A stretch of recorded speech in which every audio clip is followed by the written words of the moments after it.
Welcome. Welcome to hell.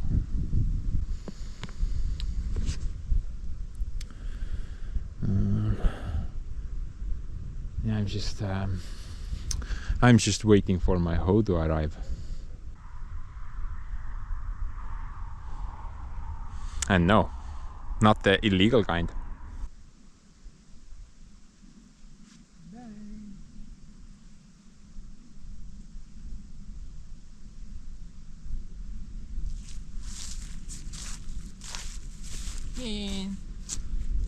Where's my hoe at? Paid up front. And it's still late.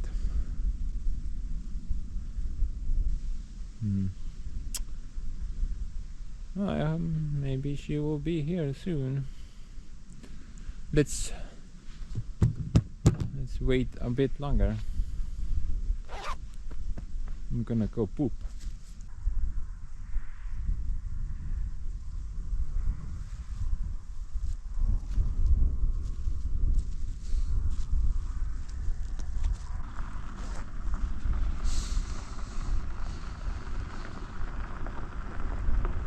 Oh man, it is not the hoe I was waiting for.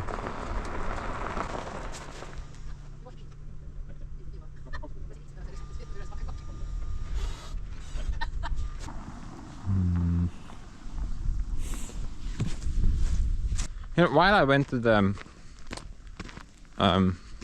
crap air, yeah, I noticed something incredible, something that I have never seen before. At least on a active building before. And look at this. Look at this. Holy hell. I got mushrooms growing on my sawmill shed. Is that normal? I don't think that's normal, man. I'm guessing there's some moisture business going on somewhere. Maybe inside the log, because that's popular. That is a very wet log. Very interesting.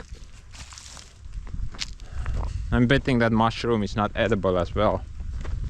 But yeah, the guy actually should arrive like 20 minutes, something like that. They're gonna help me unload the thing.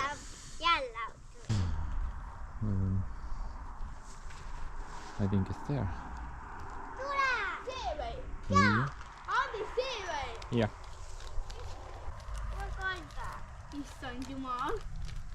Jumal ei päästä minua. Kas on kylmä.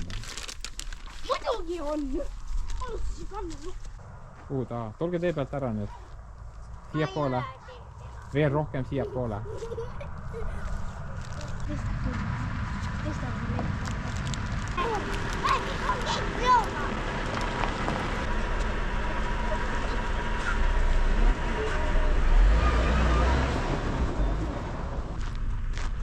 I hope I don't die.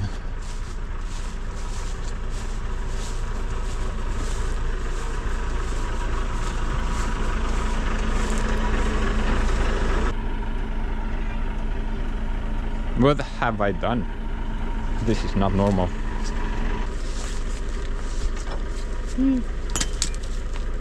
Siinä ala peale. Ma ei tea, eks näis.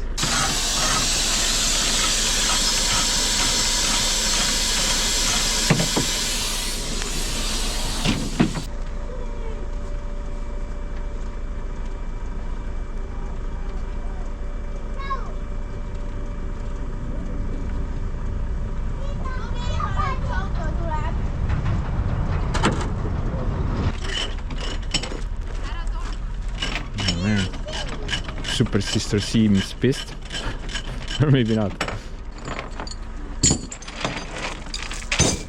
Noh, toome suurema veel kuskilt või?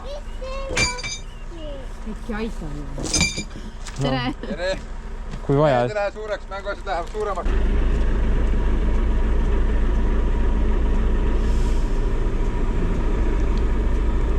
My head hurts. Oota, kas mass sai sisse muidu? Küsi midagi lihtsamalt. Ma isegi teaks, ta välja võttis selle. No peaks vist sees olema, jah? Süüd on sees praegu, jah? ei . Nüüd on .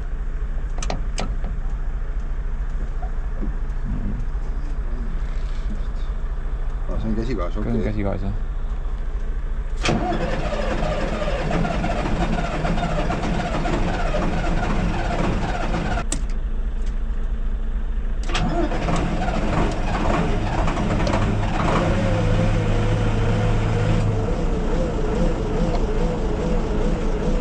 Ette . Jah, ette . nii .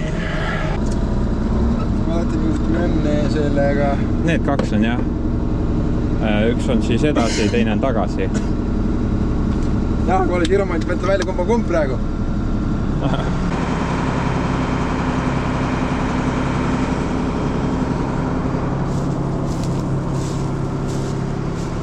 The guy offered to unload it.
What do you think, guys? Will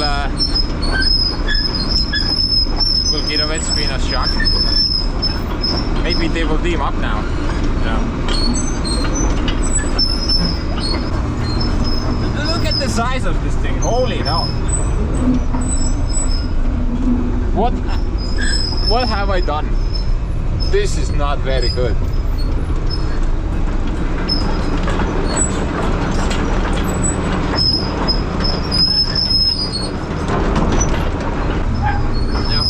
Hopefully I'm not going to screw up my little pros.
huge.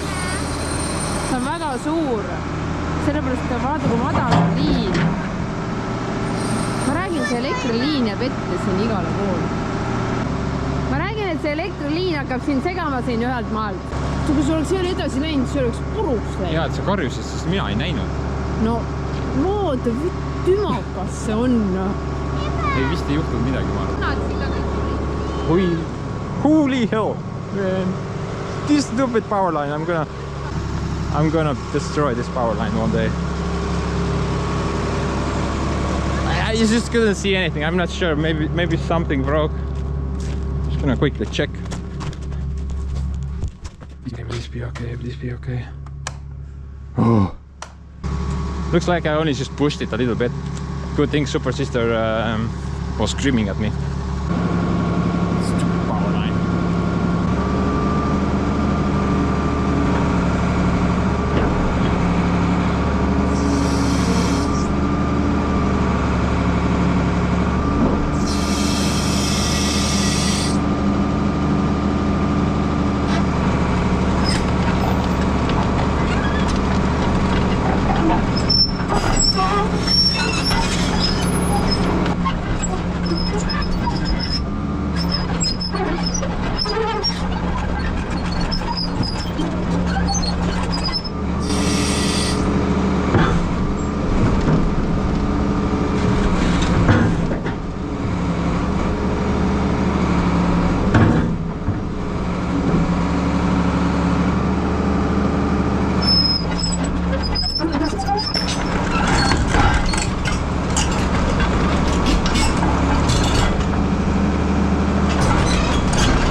Ärge igaks juhuks alla minge, vaata, minge kaarega nagu mööda ära siia keskele, mine igaks juhuks.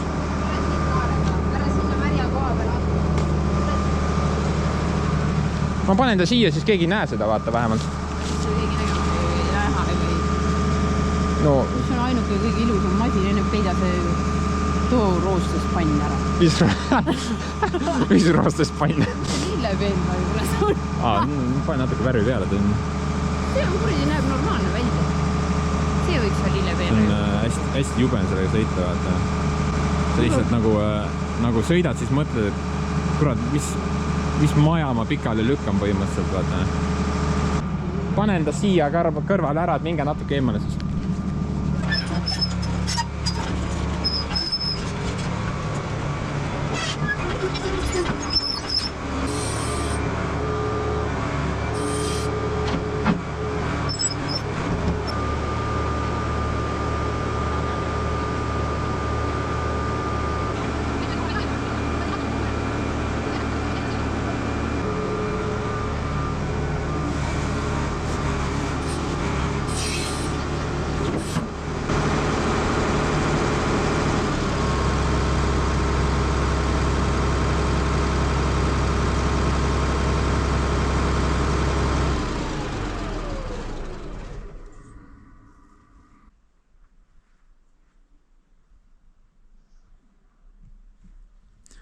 I'm genuinely afraid, guys. I don't know. This thing is huge.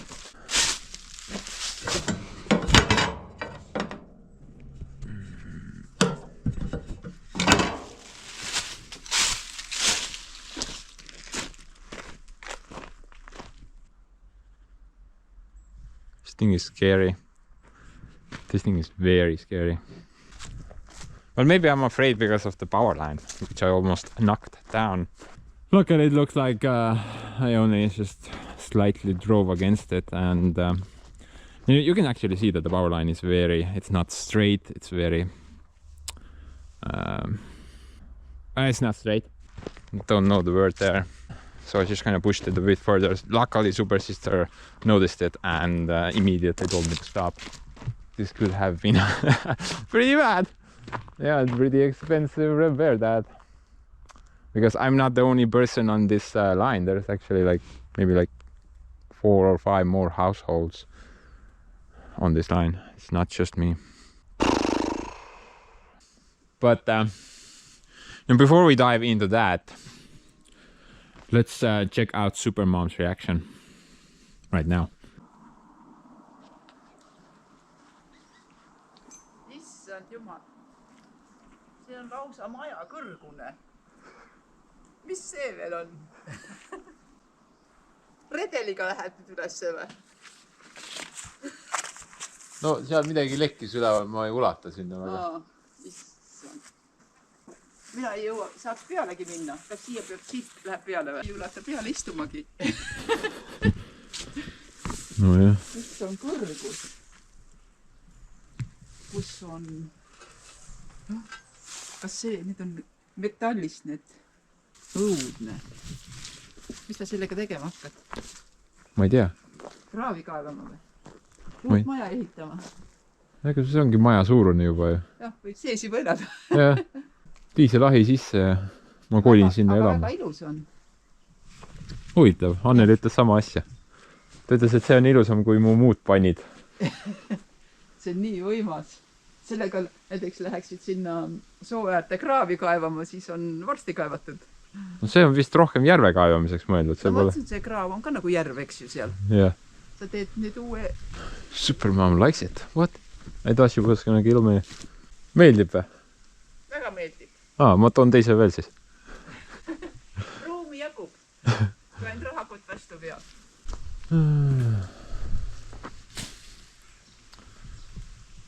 Jah, siin on veel. Supermom is happy, guys, so mission accomplished. Very good. Mida? Vaatan nüüd seda kõrvat. See on nüüd minu oma. See on sinu oma, jah? Yeah. Supermom said she's gonna use that now. Sina võid selle võtta. No, jah. Võib ka.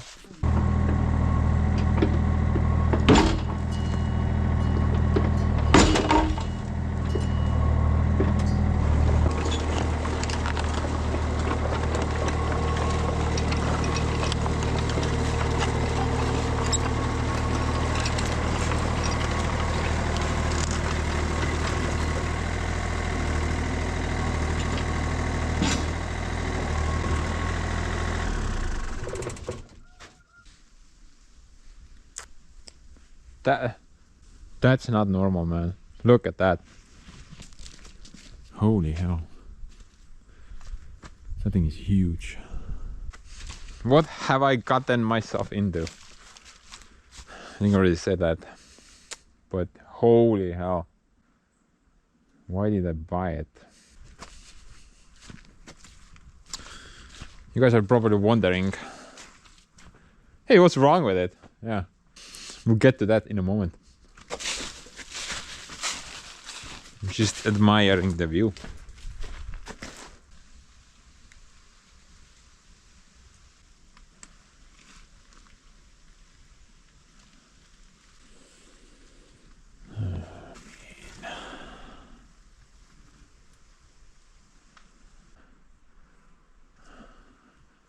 I wonder what size of the ram is. Man. I need a bigger measuring tape. Dude, this ram is so huge that this measuring tape is kind of glitching out. Just showing a bunch of hieroglyphs, see? It is too big for this guy. But apparently it's about 125 millimeters thick. Holy hell. Yeah, for comparison, we got the Yanmar boom cylinder. And that's 40 mil. So 40 versus 125. Dude, I need like a boom lift. Yeah, I need a boom lift to work on this thing.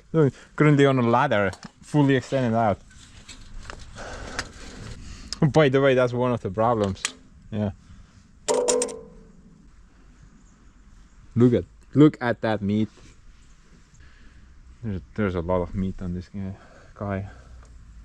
I'm overly impressed. Well, from first glance, it seems like the pins are nicely greased everywhere because Look at that, it's like molten lava flowing out of the bin. That's actually very good. Check out the bucket. I can literally fit in this bucket. I think we need some new teeth on this guy. Ah, we're missing one. That sucks.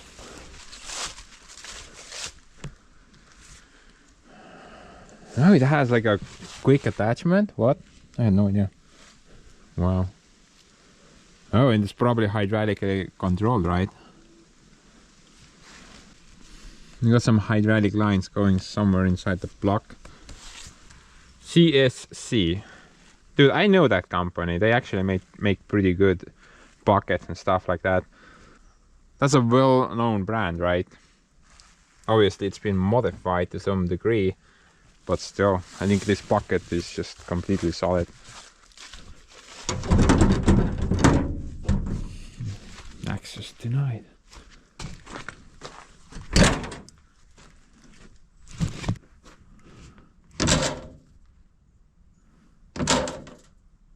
Shut up!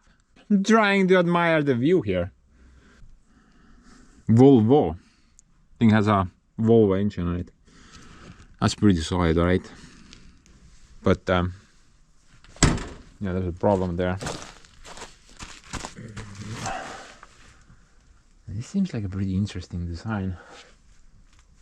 It's like got the hydraulic motors, then a bunch of gears.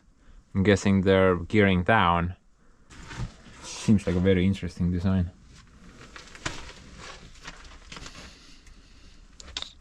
Oh, what do we have here?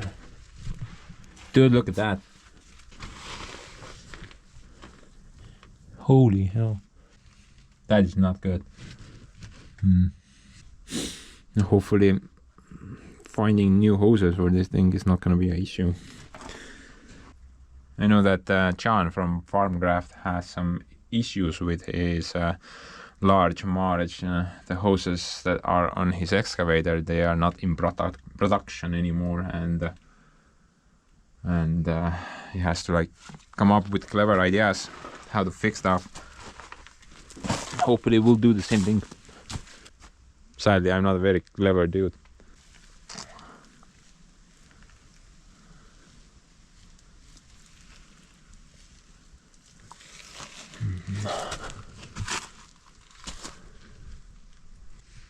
But anyway, guys, Ants Pants has a little sister version of Large March. Look at that. So I'm guessing the main question in everyone's head right now is, where did you get one? Why did you buy it? Well, I don't really have like a good answer because I don't know. I have no idea. I'm guessing it's one of those impulse buys, right? And I was just kind of browsing the heavy equipment marketplace, and this thing just kind of popped up on my feed. A heavy duty Äkerman EC300, a 30-ton excavator, and they were asking 8 grand for it. I figured, well, let's go for a little ride, watch the thing work, maybe buy it, maybe not. And then just everything happened. Here it is. And that's how it kind of went down. Yeah. Went there, drove it for a bit, pushed the bucket through a freaking mountain. And I was like, shut up and take my money. That's why I used leaves, because I used all my money to buy this thing. But yeah, basically it went down like that. Yeah. So,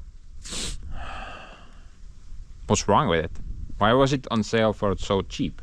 I mean, a 30-ton excavator in working condition. Why was it only 8 grand? I mean, for compassment, I paid 9 grand for that guy, and it's like over 10 times less weight on it. That's 2.8 tons. That's 30 tons. So yeah, that's like, that guy is like 10 times or 11 times of that guy, weight-wise. Well, essentially, the guy on the phone told me that there is an issue with it.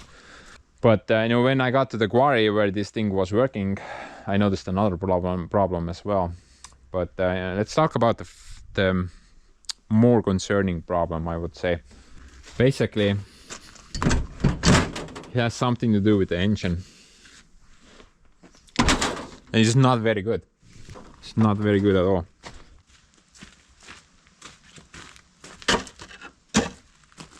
This is not normal. But basically the engine has suffered some damage. The guy explained it to me this way, that the guy was actually, one of his workers was working on the machine. I mean with the machine, sorry. So they were digging out rock from the ground, but see that airline over there? That airline came loose from the, I would assume that's the air filter box beyond it. So that airline came loose and they were working with the machine without basically any air filtration going on in a quarry. So I'm not really sure how long before they noticed the issue, but basically this thing ran without an air filter in a rock quarry. Yeah. I'm pretty sure most of you already understand what the problem is. The engine needs a complete rebuild. Basically new pistons, new rings, new sleeves, the entire thing. Yeah. On a plus note though, the engine does fire up, it works, it has plenty of power. That's why I went to the quarry to check it out. Okay, so the guy called me and told me the problem, and I went to the quarry thinking that if the engine has no power, like to move the hydraulics, then I'm not buying it. But you know, I jumped in the gap, put the RPMs high. It has plenty of power to move the machine. Tracks, bucket. Like I said, I pushed the boom through a freaking mountain. And you know, the engine it seems like the engine is working at its peak performance, although there's some visible issues, like there's oil coming out of the crankcase ventilation, so that means the rings are leaking. But other than that, oh, there's one more issue inside the cab. On idle RPM, the oil pressure light, warning light is on. But if you put the RPM higher, the light disappears. Now, I'm not sure if it has something to do specifically with this machine. Maybe it's normal. I'm not really sure. I have to look it up in the manual. I did buy a manual for this thing as well. But that could be like an indication as well that there are some oil pressure issues for the engine, which necessarily don't mean that the engine is bad, right? I mean, could be an oil pump as well. Can't rule it out. But you know, technically, if the rings are gone, then the oil pressure will be poor, right? But other than that, the engine needing a full rebuild. Oh, there was the cylinder leak as well. So this cylinder is leaking. It needs a seal kit. The ram seems pretty okay, but obviously the seals are leaking. It's also leaking from here, so just not just from there, but there as well. Yeah, maybe these bolts are not tightened down to spec. Maybe that's why it's leaking from there. But you know, because it's leaking from there as well, then yeah, this thing needs to be rebuilt. It's not gonna be an easy task, that's for sure. Look at the size of this thing. I mean, this cylinder alone probably has more oil in it than the Yanmar's hydraulic reservoir has. It's just insanely big. Insanely big. I have not seen such a big cylinder ever, well, until now. I think the bottom one is slightly bigger, but not sure. Maybe they're the same size. But you know, other than those two issues, I don't think there's anything else wrong with the thing. Now, we both know that that's not going to stay like that. Eventually something will fail on it and more problems will emerge. Kind of depends how much you use it. Luckily, I don't have any work for it, so it's probably going to sit forever. But honestly, I never really wanted anything this size. I was thinking like 8 tons, maybe like 12 maximum would be ideal for me. I mean, I get most of my stuff done with that guy. now I have that guy. I guess it would be very good in a scenario if I need to remove like foundations and stuff.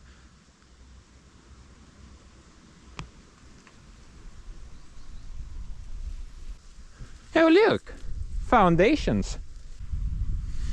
And stuff. Yeah, dude, I guess I already got the work planned out for that guy. Very good. While I'm already here, let's quickly check out how the roof repair job has held up.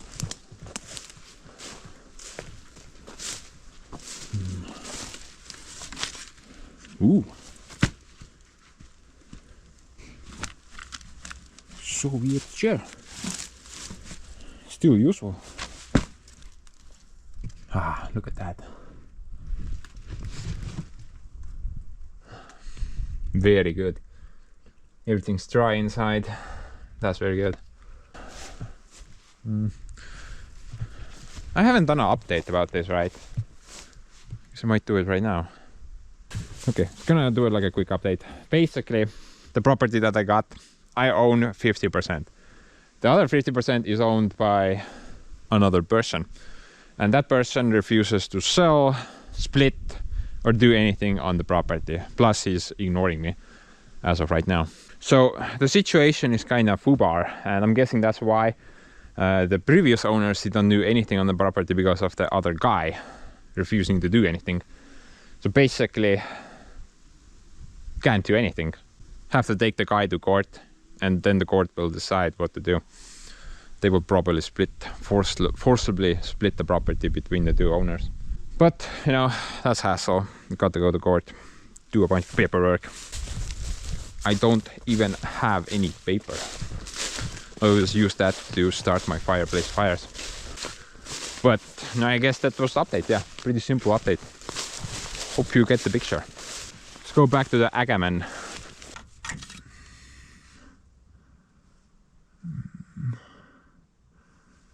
Kind of low.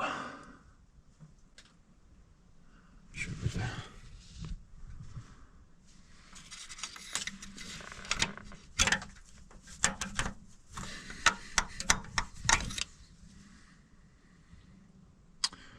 Actually, somewhere in the middle. So the guy told me that if this guy works the entire shift, entire 12-hour shift at the quarry, then it loses about 1 liter of engine oil per day. And that's all coming out from the crankcase ventilation. Maybe something is getting burned up in the combustion chamber as well.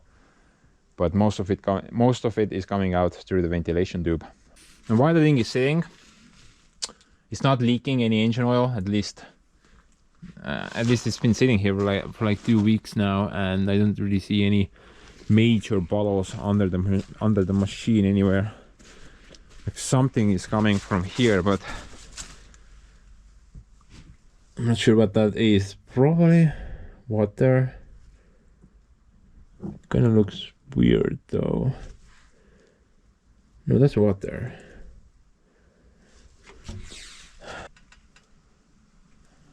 Yeah, probably has some type of rainwater off run into this part, and it's just kind of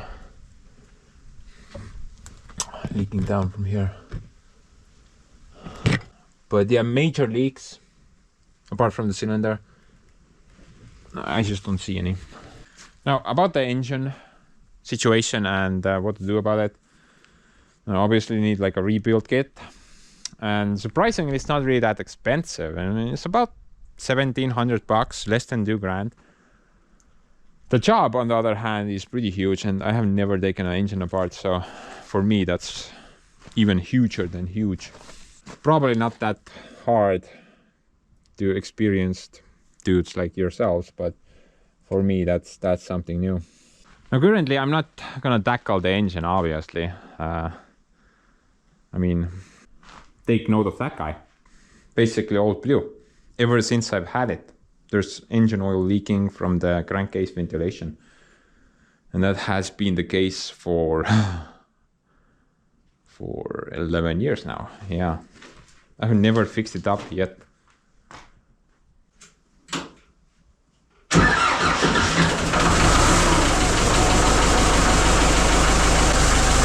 thing fires up like a champ. It has plenty of power, fires up every time. It works, but it leaks oil through the rings. That has always been the case.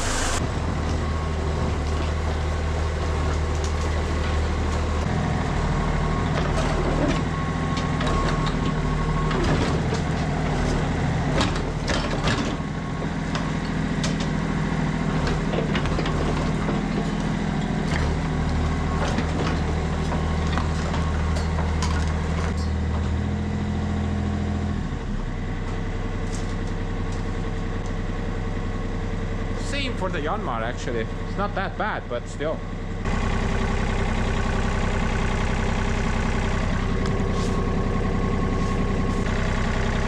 Oh, that's cool.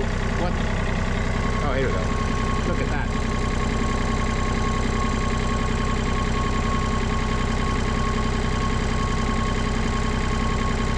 That's a crankcase ventilation for the Yanmar.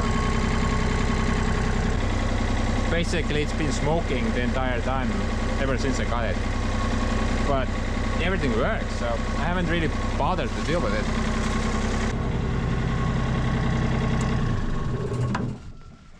So I'm probably not going to dive into the engine anytime soon unless there is a problem with like power. If this thing doesn't have any power to move, then it's completely pointless, and then we have to fix the engine. But until that, why bother, right? I mean, I have nothing to lose, I think. Would love to hear your opinion, but I think that's the right thing to do right now. I mean, it's not like it can get any worse, right? It needs to be rebuilt anyway. But if I keep using it, then it shouldn't get anything else broken, right? You know, the quarry dude who's living right next to me, he has a lot of these, a lot of excavators on his property. Basically, if something dies on him, a machine, then he just kind of leaves it there on the field, goes and buys another machine, continues to work. So his entire property is just kind of littered with excavators, loaders, basically everything, forklifts. And you know, I remember one time when I was there, he tried to move an older excavator. He started up the machine, but the engine had literally no power. It's like he wanted to move forward and the engine went like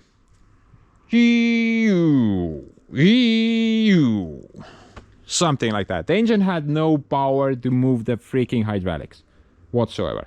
But you know, it's not the same case with this guy. This thing has plenty of power and it will move like you already saw, and it will also dig like I already did at the quarry. Keeping those things in mind, I think I'm not gonna tackle the engine right off the bat. I'm just gonna use it, and if it's not usable anymore, then we'll do the rebuild on it. I think that's the right thing to do right now. About the cylinder though, we have to fix that. Obviously we can't use the machine if we are losing like tens of liters of hydraulic fluid per day. I think John from Formcraft had the same problem when he got the large March. Some of the cylinders, I'm not sure if it was multiple of them, but at least one was leaking so heavily that it was basically flowing out. Now on that one, it's not that bad, and surprisingly, when you're using it, it seems to be not leaking, which kind of makes no sense to me, considering if you're using the machines, there's pressure inside the hoses, cylinders, and pumps and stuff. So it should actually leak more, but yeah, I don't really understand that. It only starts to leak once the machine is parked and shut down. The guy jumped into the gap and moved all the hydraulics. I did not see a single drop come from anywhere of that cylinder. But once the guy shut down the engine, parked the thing, and then it started to drip. So that's kind of odd. I'm not really sure. But regardless, it's not normal and it needs to be fixed. I'm not going to tackle that in this video though. That's a separate mission, definitely. I don't even know how would you start off with that. Probably need to take the cylinder down, but maybe it's easier to disassemble it on the boom. I'm not really sure. I need to call up John or something. Now let's go check out the apartment block. Even the door lock works. Everything here is actually pretty good. Everything seems to work. What's that?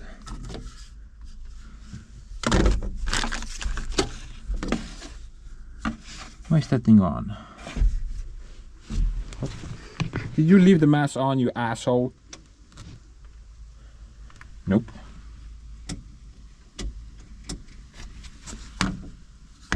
That's strange. Why does this thing have power? I have this mask switched off, you see? Nothing. But anyway, everything on this thing seems to work, and it has surprisingly a lot of electronics considering its age. It's a 1992 model, and basically it's a Volvo, although it has Äkerman on its side. But basically it's a Volvo. Yeah, Äkerman is just something before Volvo. No Chinesium, none of that BS. This is just pure Sweden power. Yeah, pure Sweden power. This thing is just amazing. The amount of steel on this guy is just insane. I mean, for example, if I wanted to buy a cylinder like that, brand new, I would probably pay more than I paid for the entire machine. So just kind of keep that in mind. Now, why this thing has so many pedals on the floor, I'm not really sure, but most of them don't work. That doesn't even move. That moves, but doesn't do anything. Same story. Oh, and that's also stuck. Maybe they're locked some way. Okay, that's completely stuck. Maybe you guys have some ideas. Now the dashboard here we have. I'm guessing this is like air conditioning or something like that. And that's the throttle. So more speed, less speed. I'm guessing that's where you plug up the computer to check for fault codes. Lights. No idea. No idea. And that's the glow plugs. Yeah, glow plugs. More lights. I'm guessing lights. Wind shield wiper. It's missing a blade though, so we shouldn't probably touch that. I'm guessing it has rear as well. Nothing there. No idea. Now to control the machine you have to use joysticks. They do all the work. And to drive the machine, those two pedals. That will drive forward, that will drive backwards, and if you wanna turn, then we got that little nipple over there, which will either turn in one way or the other way. So, actually quite complex, right? Now for its age, it has a lot of fanciness to it. Blinders. Oh, even those things. Cab is actually pretty good.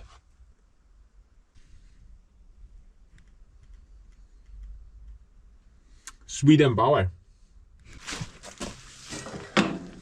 The mask switch is right over there. That's off and that's on. Not sure what that valve is about. The guy even couldn't tell me. He just told me that he hasn't ever moved it. Maybe something to do with fuel.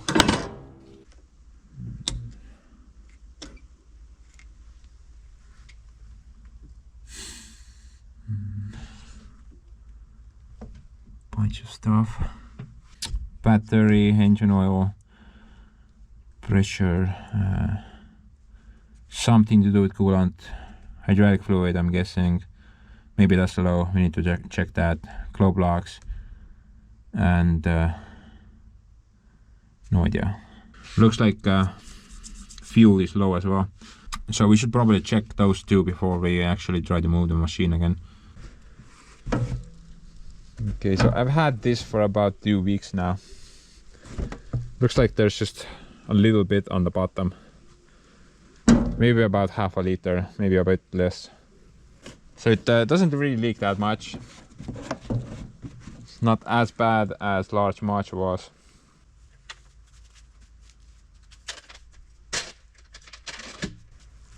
I forgot to mention that I didn't pay 8 grand for it, guys. Actually 7. And I was able to get the price down a bit. So basically we bought this thing for scrap value. But about the hydraulic fluid, I'm guessing it's somewhere over there. I think this is the fuel tank and that's the hydraulic tank. Oh, by the way, this machine has 8 hydraulic filters and they're all located inside the hydraulic reservoir. I'm guessing it's under that lid. 8 filters, guys. Holy hell. Oh man, this thing is like bigger than the tractor shed. It's too big.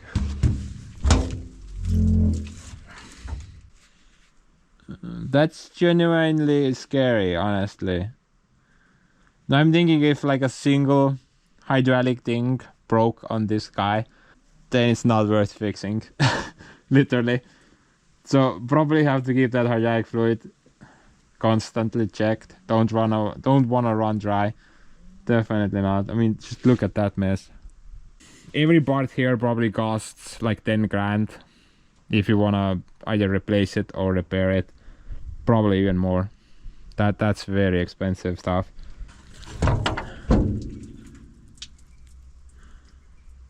Holy hell. I'm guessing. Man. Stupid ass lead. Can't let anything fall in there. Might break everything. But I'm guessing that's the distributor. Dude, that thing is just huge. The distributor block on this guy is bigger than the engine on the D40 tractor. That's crazy. Bunch of crap. Oh look, we got a grease gun as well.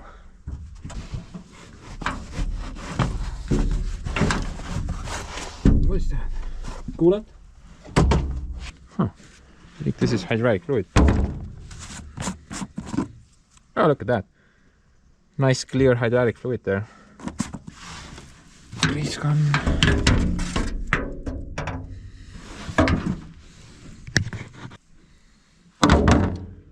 Treasure is piling up. Holy hell.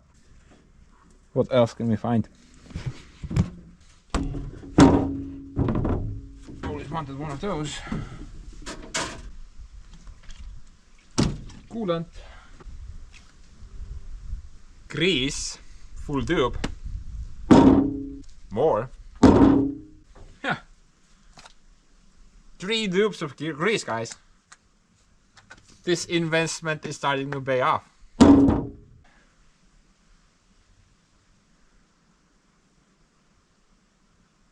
Someone's underpants. We can send that back, I don't need that. Got like a t-shirt as well. You know, something seems off with this picture. I'm guessing it's the intake for the air filter. And I'm guessing that's the air filter housing over there. Goes to the engine on the other end. I'm pretty sure this is not the way it's supposed to be. It probably needs to be connected up somewhere. So yeah, this is not normal. Also, it's very close to the blade, you see. The fan blade. Might get caught there. Gotta fix that. Nonsense. Bunch of nothing. But hydraulic reservoir. That one.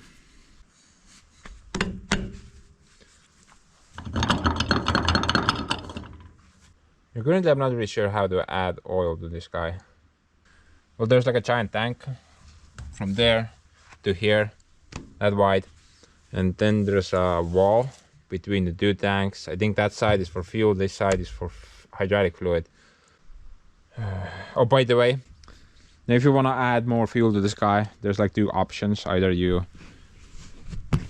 I'm assuming, remove that cork and just pour it in, or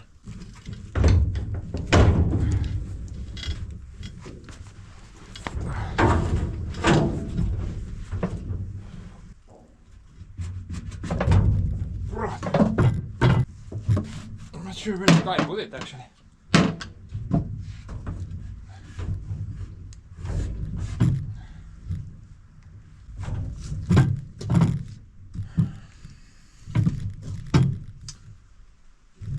But anyway, in order to fuel this guy up, very weird solution by the way. It has like its own fuel pump, which will suck fuel from a container. So you take this tube, put it into a fuel container, then it will suck the fuel from that container into the fuel tank of the machine. And this can be only done if the machine is running. So if the engine is running, a servo will be pumping or generating a vacuum all the time through that hose, and that's the only way you can properly fuel this guy up. Me personally, I've never seen that setup before, so that's like really weird to me. And usually you pump the fuel into the tank, not suck it into the tank, right? So that's kind of new to me. Now in order to check the fuel, you got that blinker in the cab plus this little hose here. Now right now I can't see any fuel in it whatsoever, so I'm basically, the thing is just completely empty and we need to add some fuel. I'm gonna see, maybe if I open that up, maybe we can get like fuel through the gap instead. Although apparently this works as well, but this just kind of seems very, very odd to me.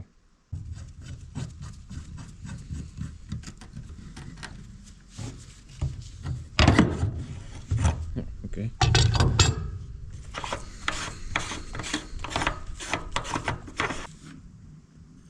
Calabunga. It's pretty empty.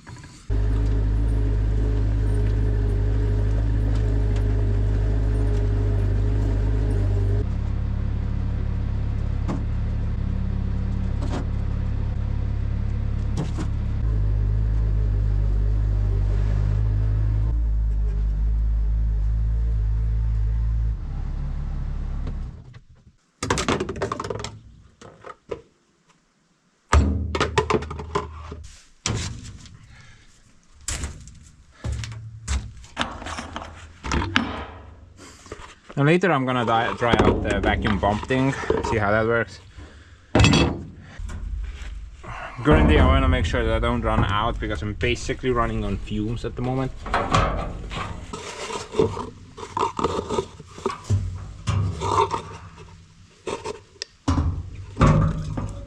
Hoia seda samal ajal.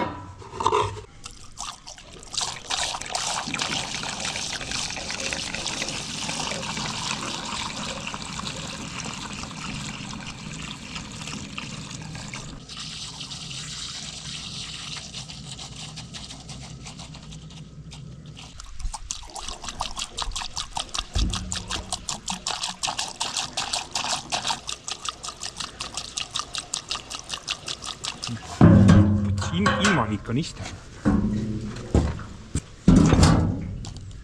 Mine sa perse, mis sa tahad ka põlema saada? Yeah, this is kind of messy, honestly. Now, if the vacuum thing works, then I'm probably gonna opt for that solution in the future. Gonna test it out later. About the hydraulic fluid though, I'm gonna go look at the manual. Maybe there's some useful information there.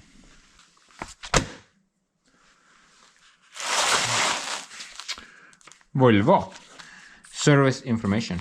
You should have a lot of good useful information in this book. Lubricant, fuel, other fluid.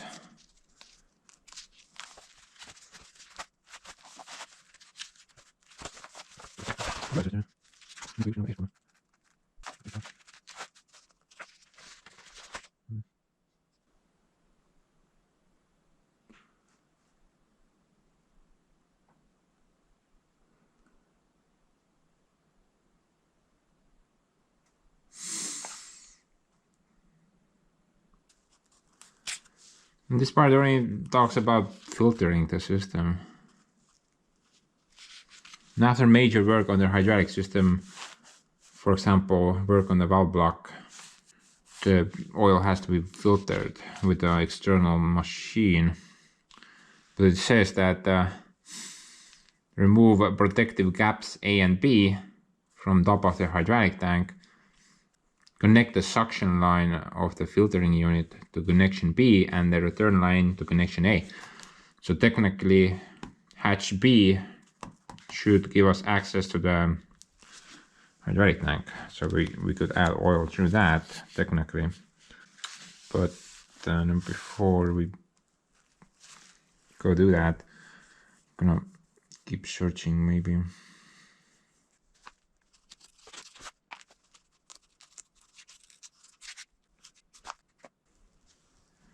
340 liters fuel tank. So exactly the same as what's on Girovets.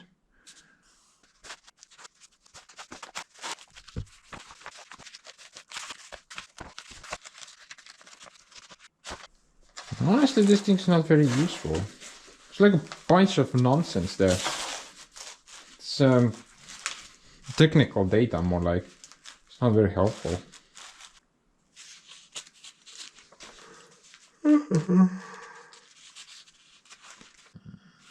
Yeah, something. To monitor for low hydraulic oil level consists of an optical sensor which transmits infrared light through a lens. If the oil level drops below the lens, the light will be reflected in the lens, which causes the connection to the central unit to be earthed, so that the alarm lamp begins to flash.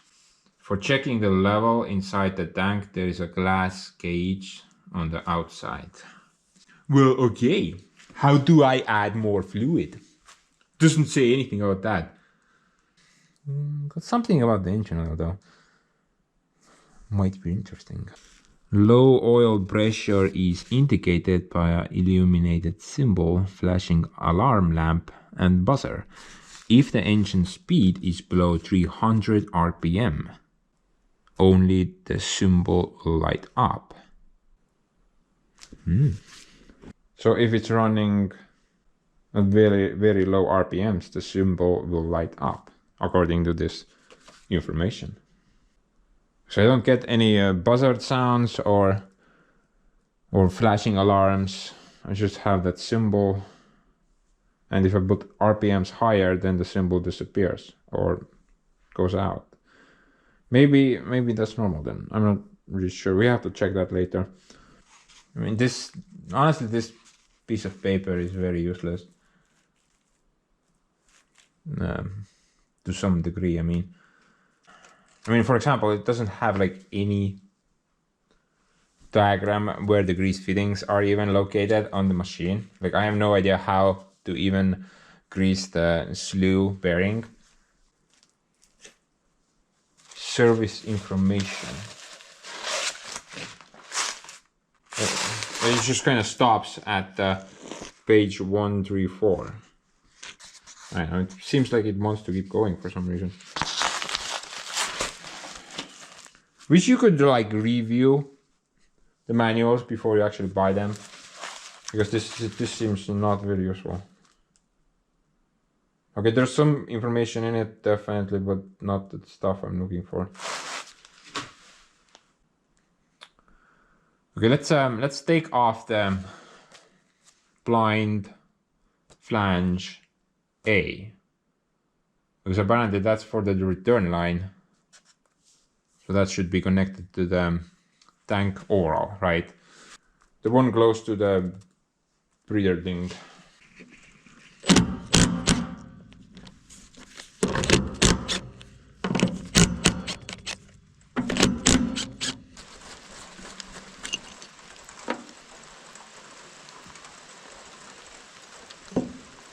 There's like a tube with a bunch of oil down there.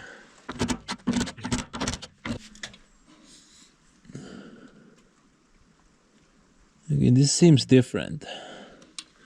This seems like a tube, but that tube doesn't go on for very long, and then there's a reservoir, but on this one the tube just kind of keeps going.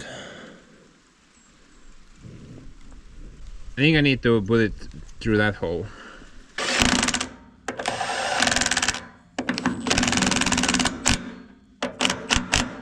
Now I'm gonna pour oil through that, but first I need to figure out what the level actually needs to be. And clearly we don't have anything on that side. Definitely not on that side. Maybe here.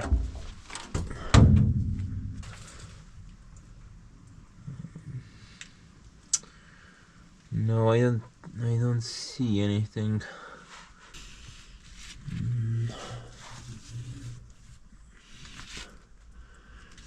Nope. Maybe it's on that side actually.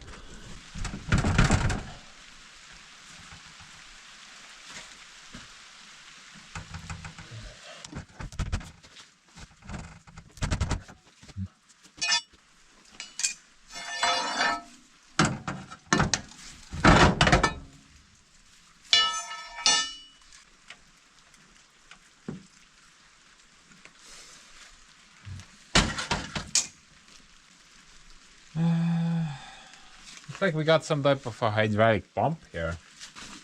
This thing has a vacuum pump for the fuel and also a different vacuum pump for the hydraulic fluid. Wow.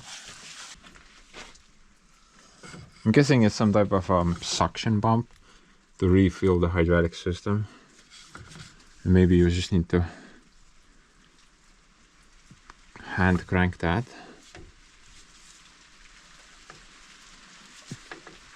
Or not. Maybe it works the same way. You need to start up the diesel engine and then turn the valve that way, and it will suck oil into the tank that way.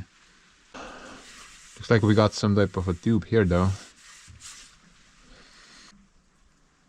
Either this thing is completely empty or you can see through it.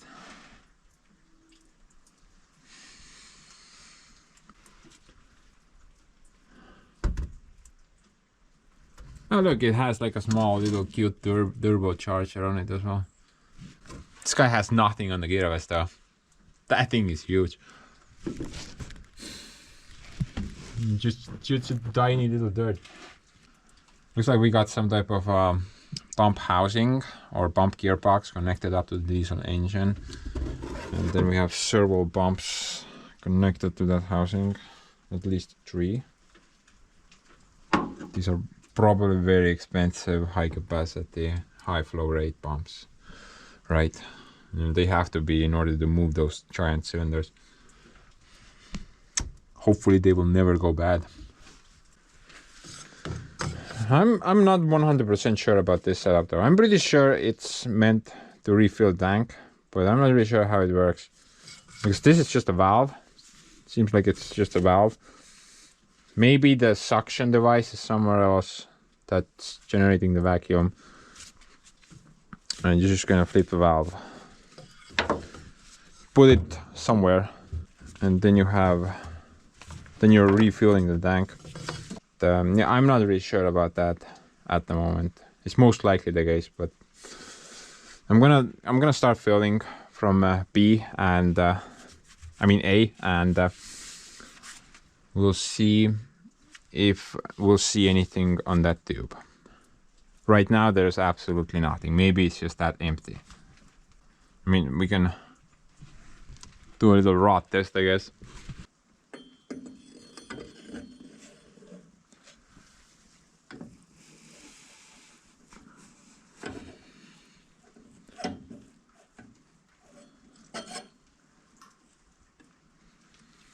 Somewhere over there. Well, according to the rot test, the levels should be somewhere over there. So you can't see through the tube anyway. It's too low.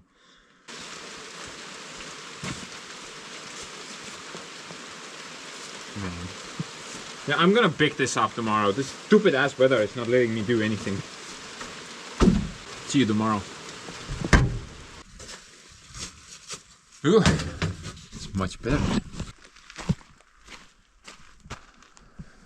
Look at that. No more stupid rain clouds anywhere.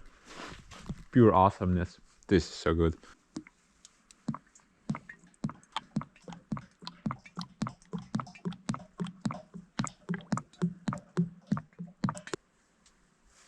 Now I bought a bit more quality product this time around for the Volvo. None of that cheap Russian oil. Figured it's worth it for this machine.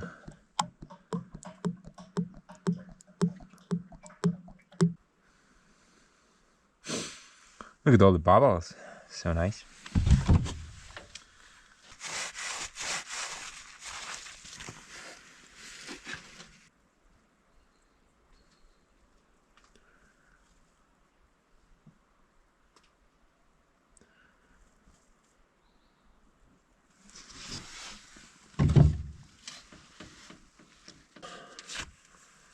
Yeah, something I think.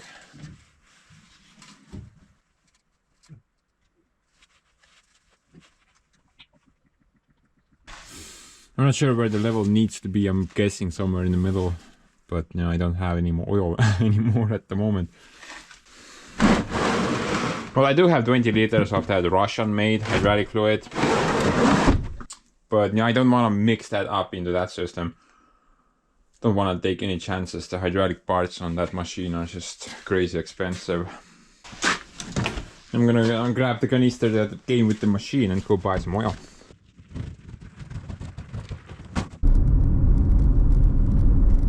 Such a nice day today.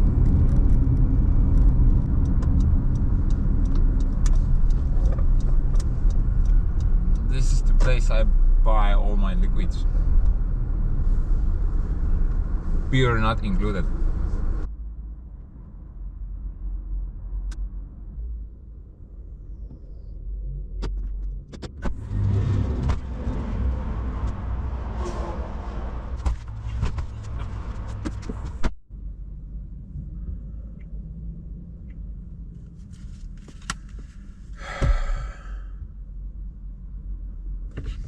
About $400 of oil back there. This is a stupidly expensive hobby.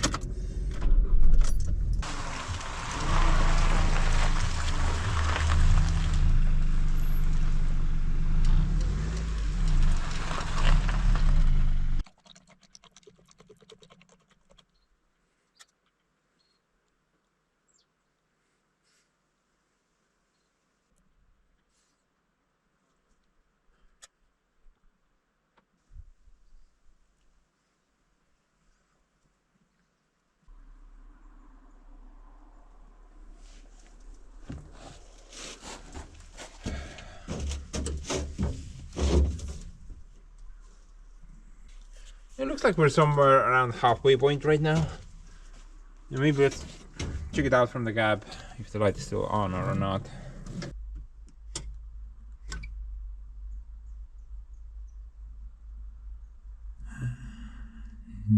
Yeah, that went out, but that's still showing 1. So maybe there is a problem with that.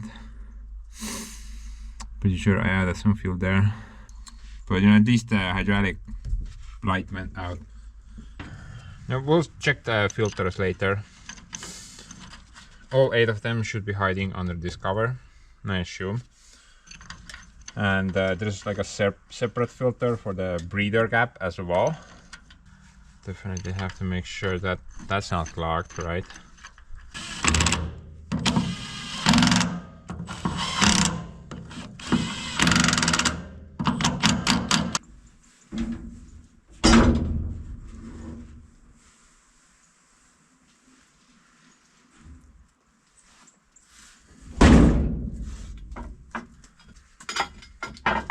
Definitely have to fix that as well. But yeah, I'm gonna fire up the machine now. Actually, I want to take it a bit closer to the workshop, do some basic maintenance on it. The bare minimal, I want to change the engine oil at least. But you know, I'm gonna check all the oils plus the filters, and then we'll make decisions along the way. Also, while the thing is running, I wanna move that cylinder in and out. I wanna see how bad it leaks. Now, one thing to also note out, about 1 day before I went to look at the thing, the guy told me that it's stuck. One side of the tracks was seized, basically. Now, it turned out to be like a pretty easy fix. Apparently, this guy has like hydraulic brakes, and they are engaged if the diesel engine is not running. So once you start up the diesel engine, hydraulic pressure is generated somewhere that will disengage the brakes on the final drives, and then you can drive off. But you know, for some reason one side did not disengage, and one side was stuck. I'm not really sure which side it was. Kind of forgot to ask that, but I'm guessing it's this side because we got like a new hose here, and the guy told me that it was a very easy fix. It just needed like a new set of O-rings, and then it started to work again. But you know, still it was like $500, he told me, just for the set of O-rings. $500. Yikes. So the thing has been sitting for about 2 weeks now. I'm curious how it starts up, considering that engine issue.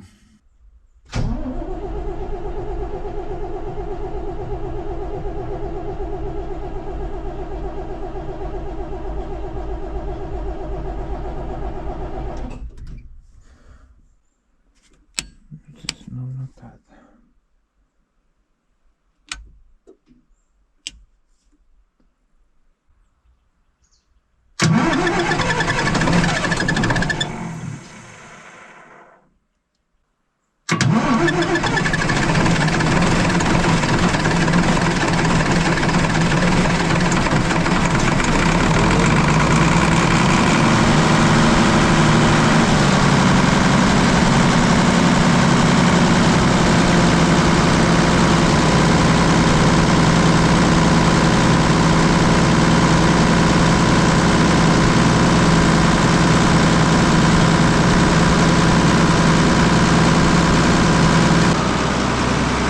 Fired up really good. It didn't start the first time because I had the fuel thing pulled all the way up, so if you pull this up, the engine will stall. It will start with the fuel. Oh, and by the way, the thing has 22,000 hours, so basically that's dead. Yeah, pretty much. But yeah, it actually started up pretty easily. And once we put the thing down, it fired up.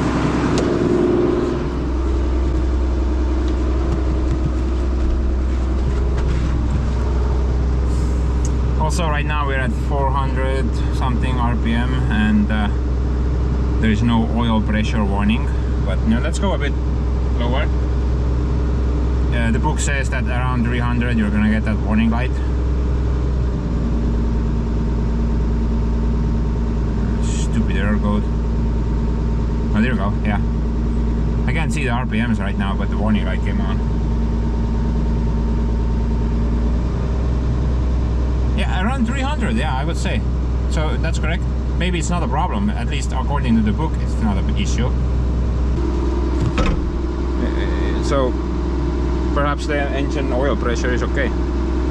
Maybe it's fine. No. Oh, by the way, check this out. That thing actually works. If that's down, I can't use any of the hydraulics.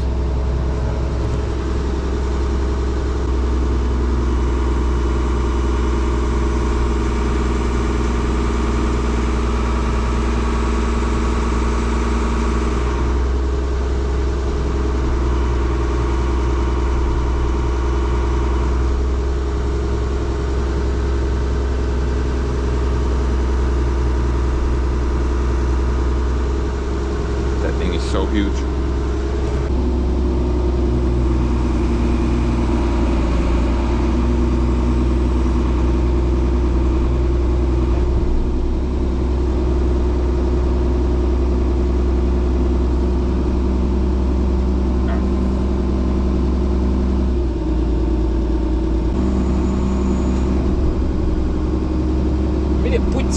vaat üles ka onju. I definitely need to look upwards when I'm using this thing. It's a very bad habit.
I'm gonna put you guys on the cylinder.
Did it leak anything? I mean, everything's wet, but is it bad? I know. Look at that. Already making a mess.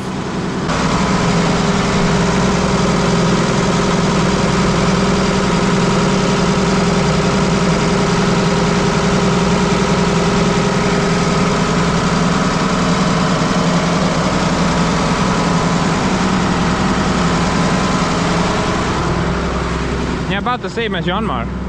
Blowing smoke. Blow by. Yeah, that's the word. Now I'm gonna park the guy here. You know, Super Sister was really happy after I removed the Giraves from this spot.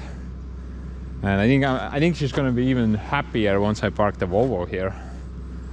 She really likes the Volvo for some reason. What do you think, guys? I think she's gonna kill me.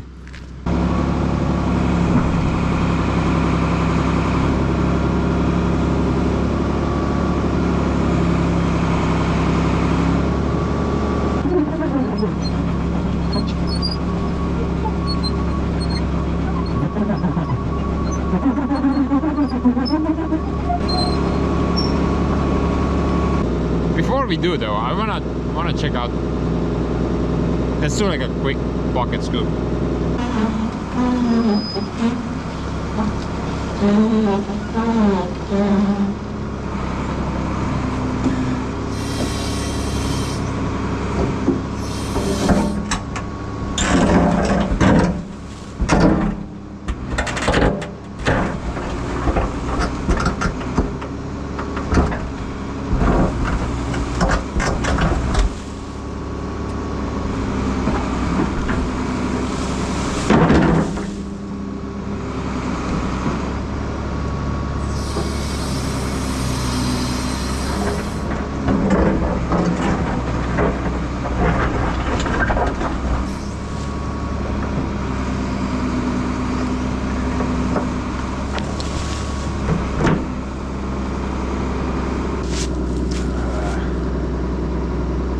That seems to work, right?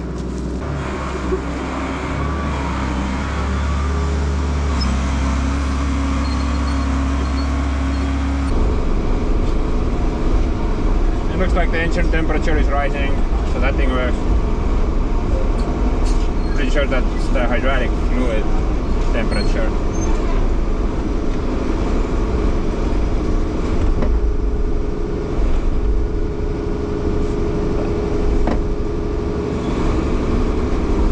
That's still broken.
gonna park it like this, but I have to, for changing the engine oil, I need to put the bucket there.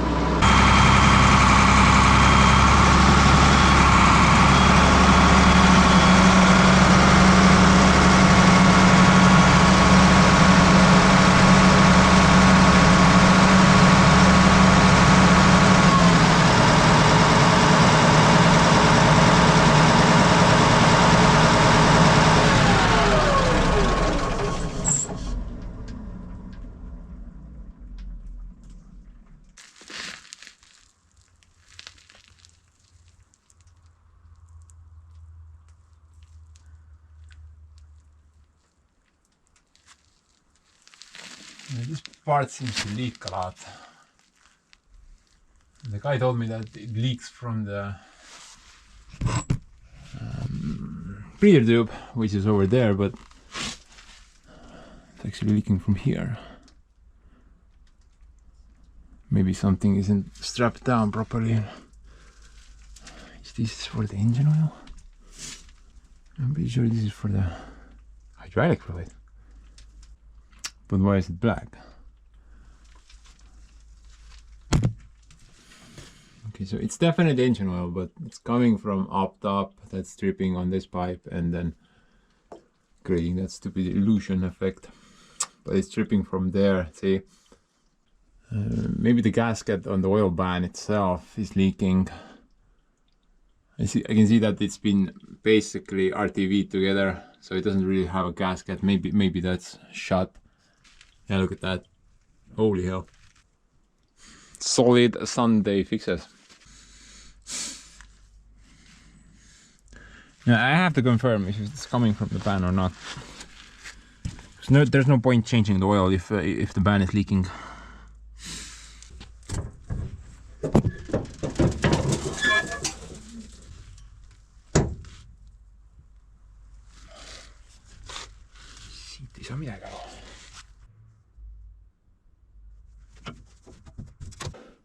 Seems like something has leaked from there and then it's leaking downwards, creating an illusion that it's leaking from somewhere else. I think I just need to throw some water on the machine and then clean everything up as much as I can. Start it up again and then check where the leak is coming from.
I think it's not up to spec.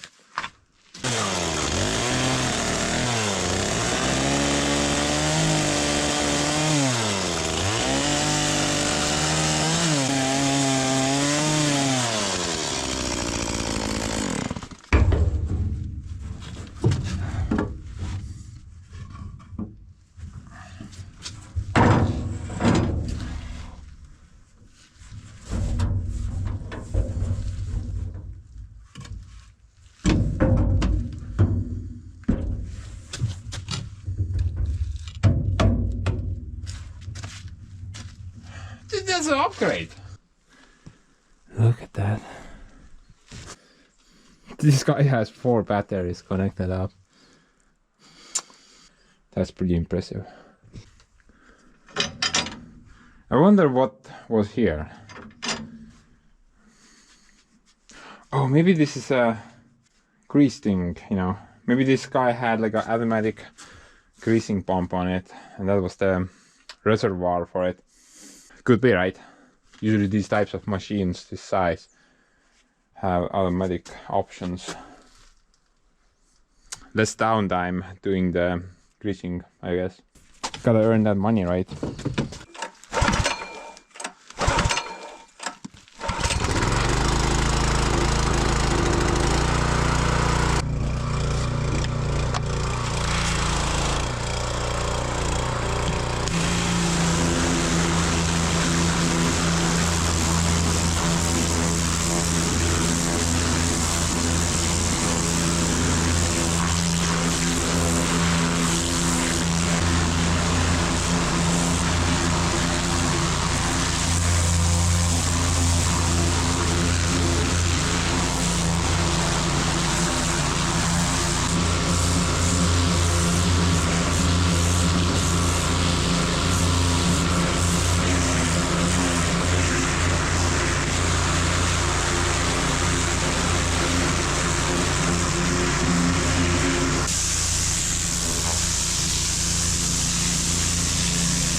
better.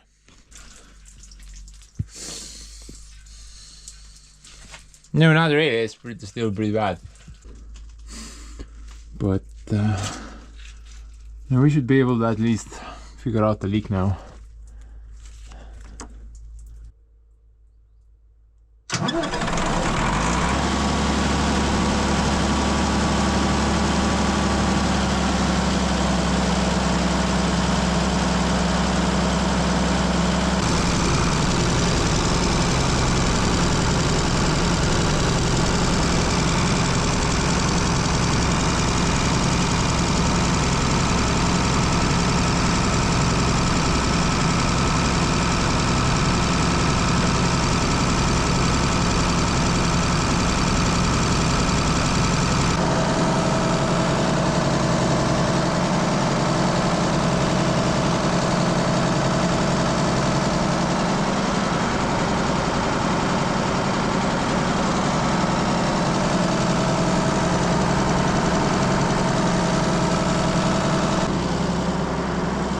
See anything at the moment.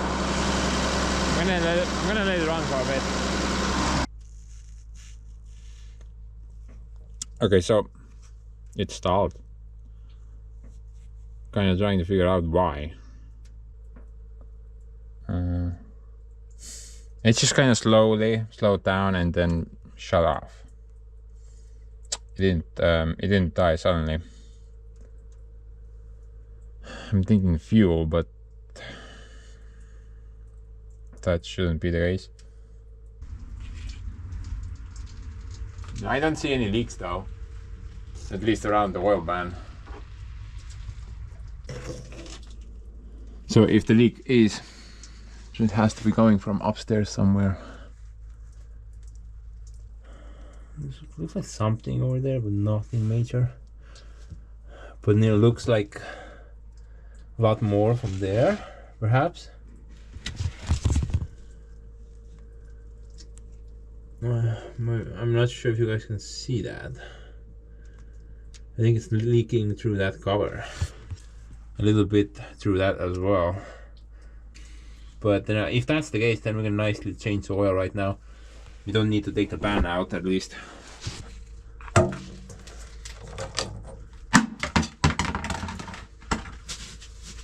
I wonder why it died though. It's kind of weird.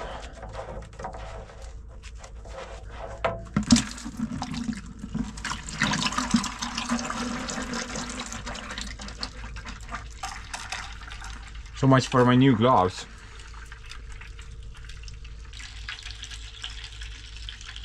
Kurat, kas see kanister on katki või? Mine putsi. Täitsa perse särk.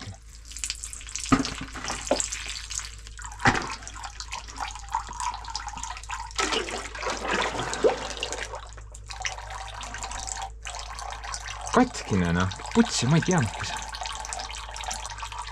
I told you guys, I'm the spill master. Even if I try, I'm gonna mess it up.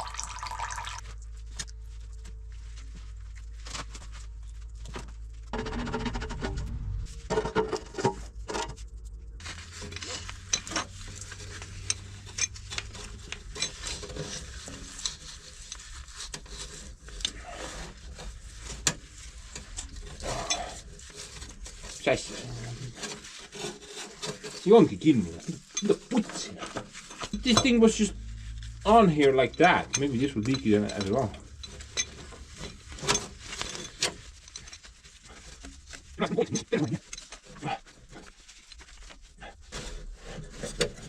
I had all the room in the world.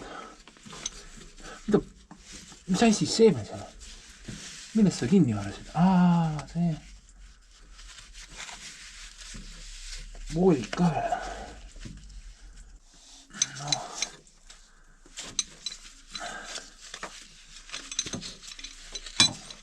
Honestly, I don't think these things were torqued down to spec. I mean, this guy wasn't even turned down. It was just hand loose. The other guy did have a bit of tension on that, not a lot.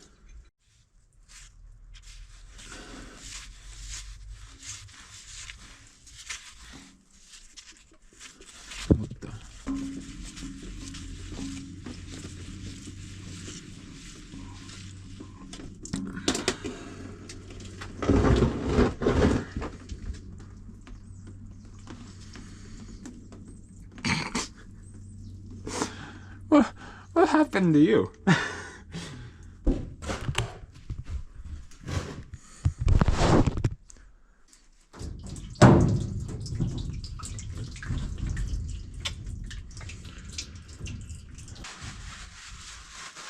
And there's a date stamp on it.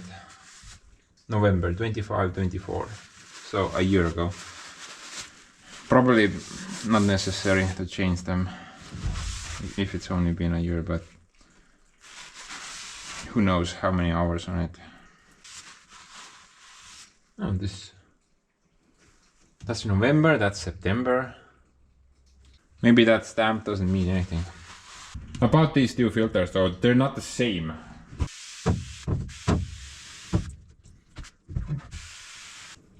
Yeah, different part number on them. So basically one filter has a higher capacity rate than the other. It lets more oil through.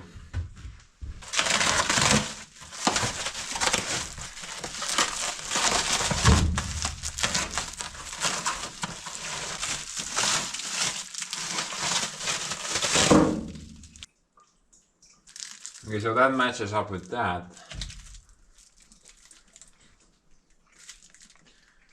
But this is a different number.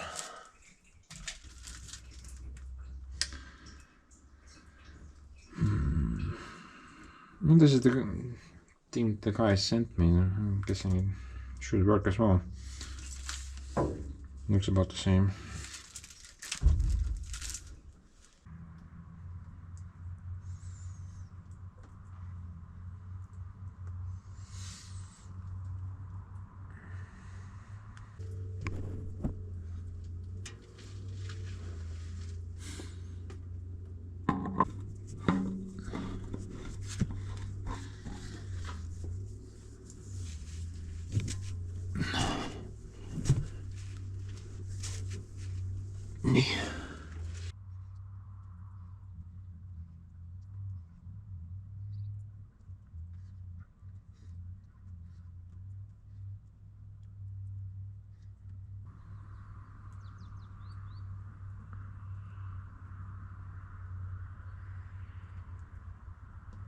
I wonder why it has two different filters.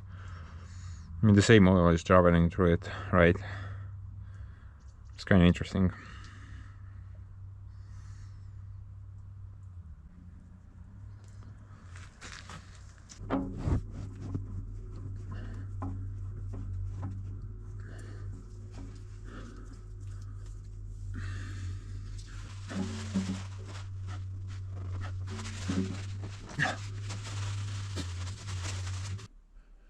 June 13, 25.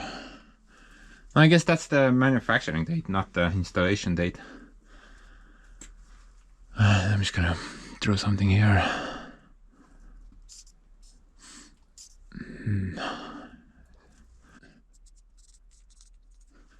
That chick knows everything.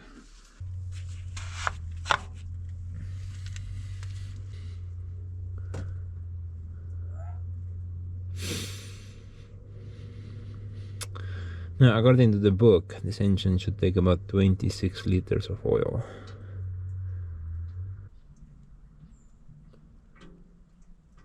Spill master hats at your service.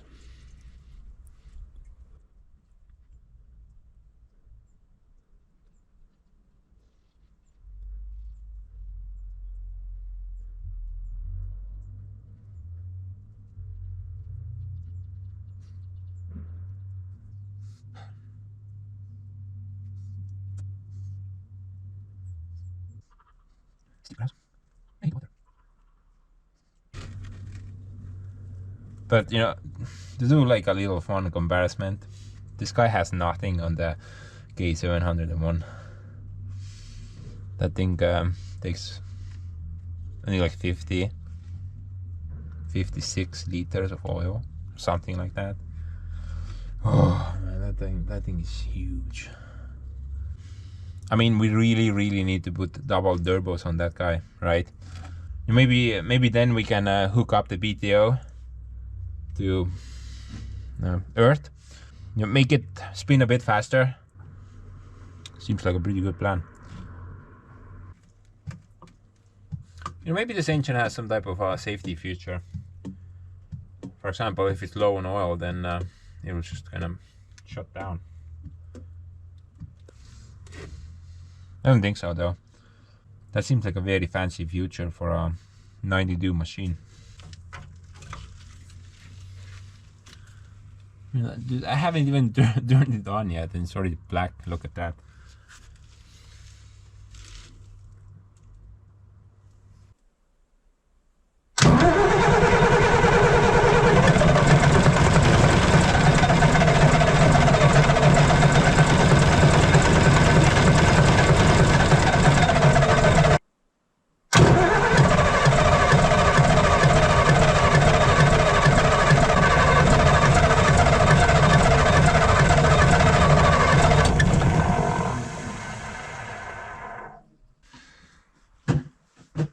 Feels like a fuel-related illness.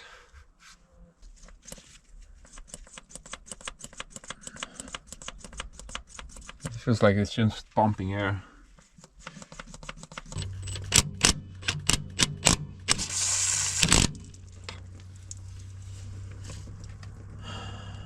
We definitely have fuel pressure there, so that's not the issue.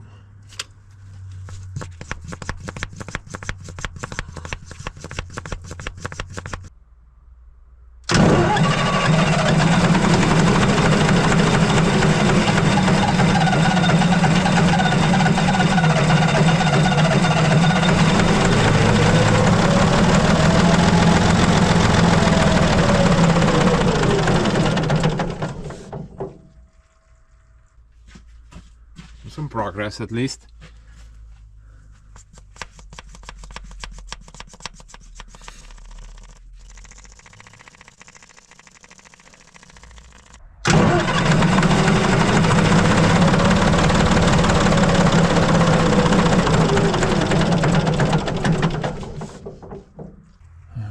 You know what? Let's swap out the fuel filters. Maybe they are the problem. Hopefully it didn't screw anything up with the pressure washing. Kind of afraid of that right now, but hopefully that's not the case.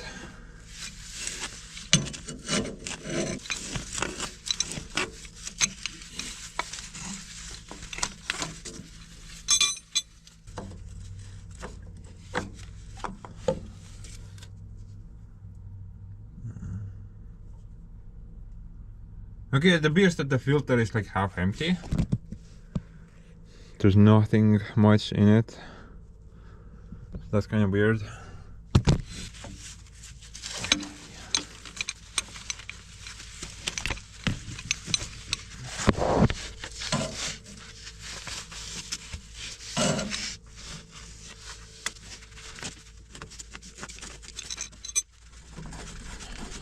This feels even emptier.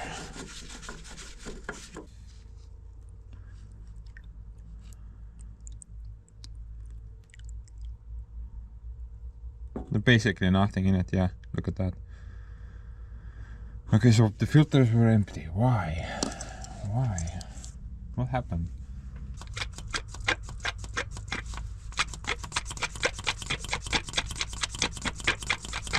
It should pump more, definitely. It's just pumping like a bunch of air.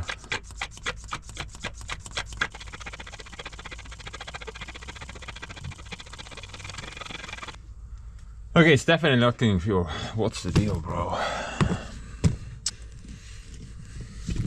You know that stupid piece of paper that I bought? Man, that is useless. No, I went over it and there's not a single word about the high pressure fuel pump in that document. It only talks about something called fuelomizer, which I'm assuming is that setup over there. Apparently its job is to automatically adjust the engine speed according to the demand of the hydraulic system. So you can't get any information from that stupid piece of paper. I tried to look around the internet yesterday and I did find like a couple of websites which sold the operator's manual, but after buying the manual, a couple of hours later they sent me a refund saying that sorry, the manual or the document doesn't exist. Both cases, by the way, on both websites. So it kind of sucks if I can't get like a useful piece of paper for this machine. I did find another piece of paper, the parts catalog, like 600 pages. But there's like no text, there's just a picture of a part and then a bunch of numbers on that part. There's really no explanation. Kind of a big go with the manual thing, honestly. But I'm guessing this is the incoming line, that's the return line. Incoming line through the priming pump to the filters to there, to the cylinders, return line, and that thing is part of the fuel miser setup over there.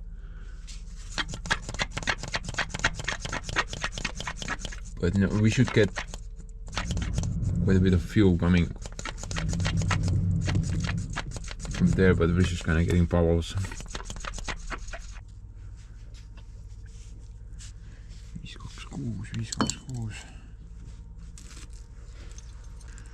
Different filters. At least the code is different. I'm not sure if that matters. Also, one is made in Turkey, the other is made in Colombia or Colombia. Hope it's fine.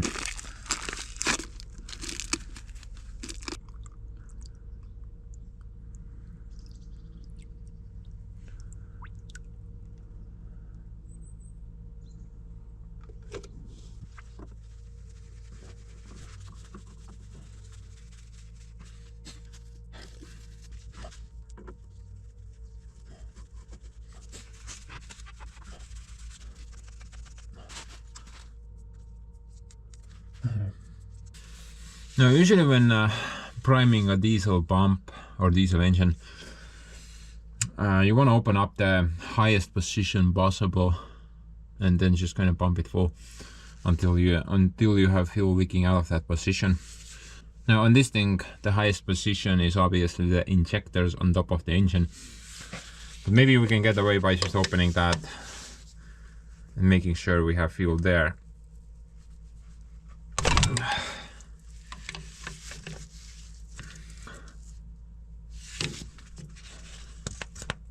Now what's odd is that I had pretty good pressure there yesterday, yet the thing still did not go. So we may need to go open up the injectors after all.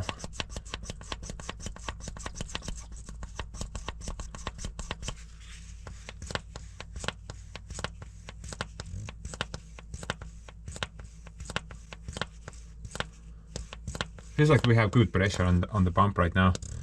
Yesterday I was just kind of pumping air. I think it's gonna go, but before I try,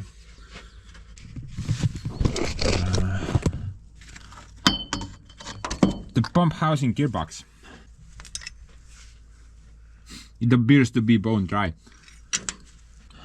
So I'm gonna try to figure out where the fuel port is.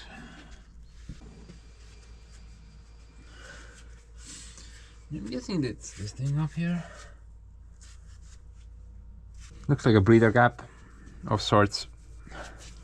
Kind of weird plug though.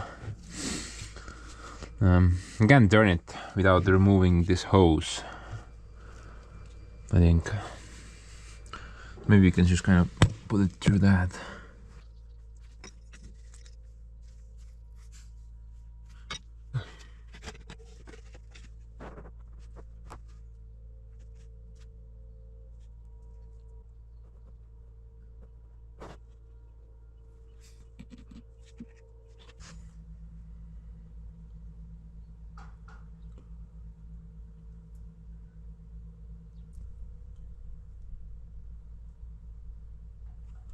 Takes like a minute to bore in 1 liter. Should I heat the oil up maybe?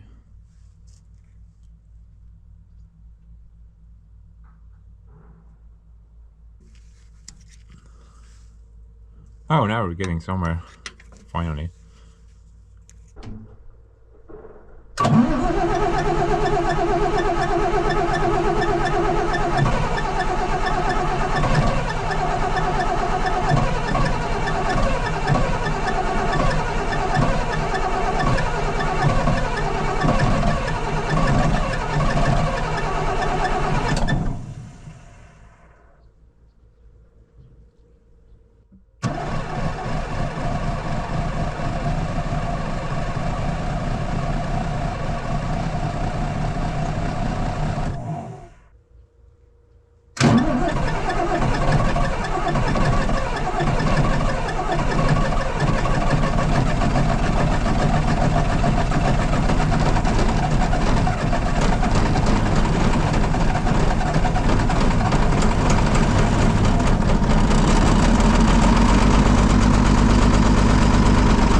I think it's losing prime for some reason.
Kind of reminds me of when I had issues with Joseph on the fuel side. And that thing, it ended up being a bad lift pump. Not doing its job. But no, I don't think this thing even has a lift pump. It just has the priming pump.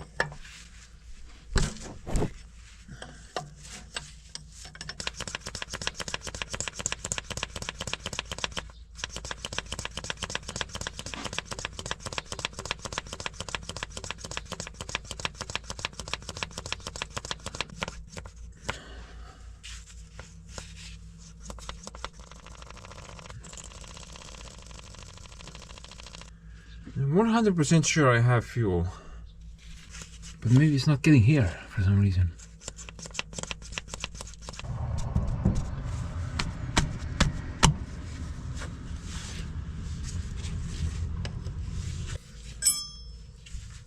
We should have fuel here, I think.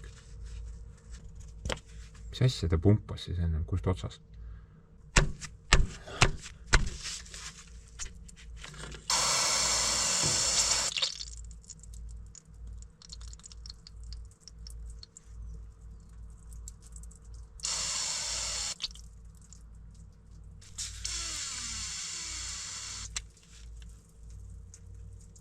Okay, so how do we have fuel there but not there?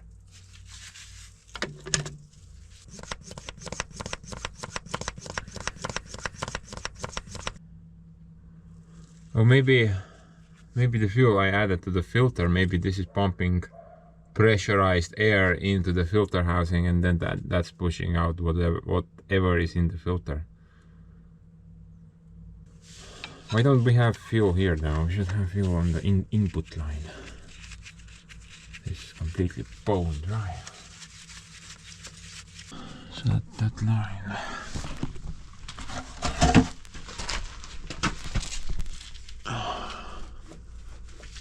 Goes there.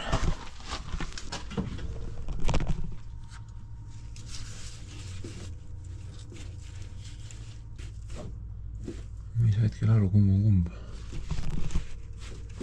Sealt tuleb ainult üks.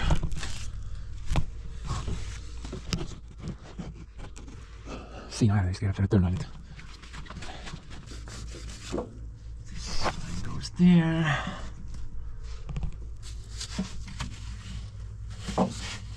Goes through the valve, so that's a fuel valve. Good to know. And then through that line into the fuel tank from top.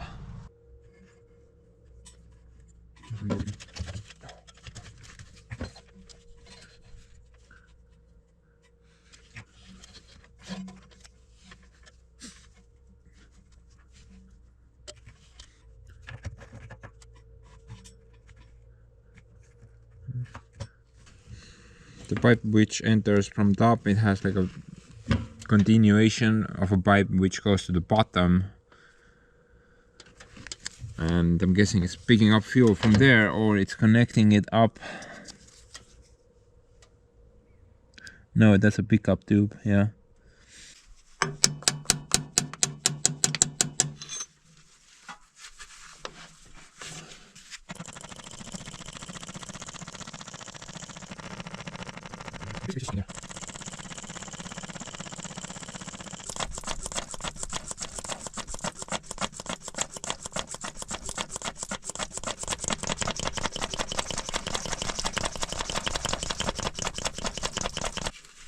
Well, it's sucking something from the fuel tank, that's for sure, so I don't think the problem is on that end.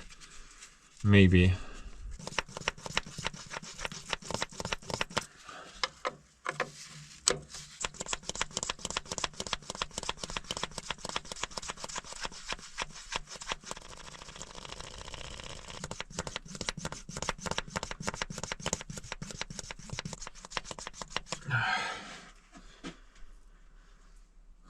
I'm gonna keep pumping, but I'm gonna put you guys at the fuel tank. Maybe we'll see something.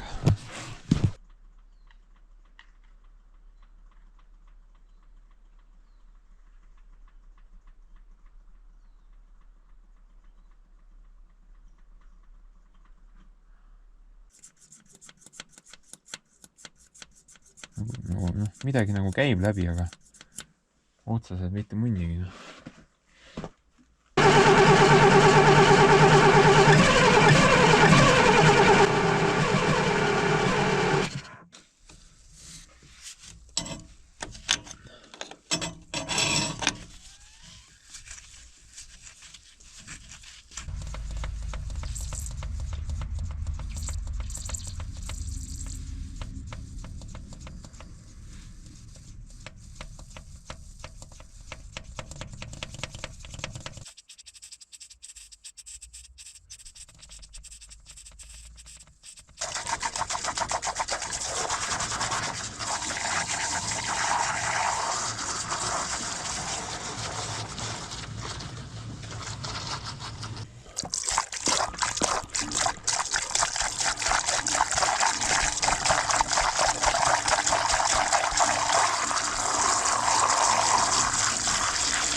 But yeah, I'm not really sure.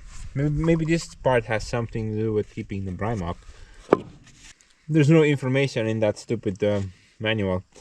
I know that this part has some type of a filter on it, but that's for the vacuum pump. So you suck in fuel through the vacuum pump and it goes through this filter before it enters the fuel tank.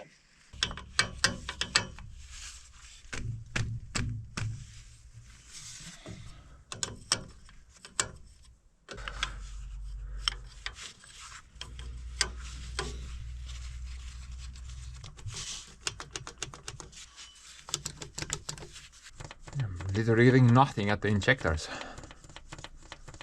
Maybe I need to pump up longer.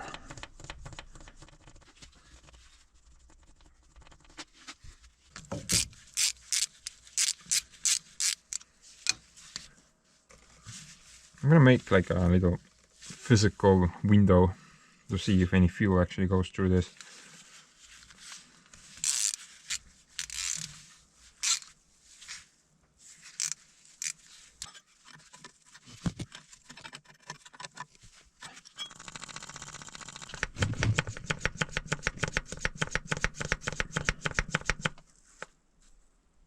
It's coming, but it should actually like generate. It shouldn't go back. It should stay, right? Right now it's just kind of doing that. I don't think that's correct. You know what's kind of weird, guys? You know, I turned the fuel valve off. So the hose I'm pumping from runs through this fuel valve. I turned that off, but nothing's changed. It's still acting the same way.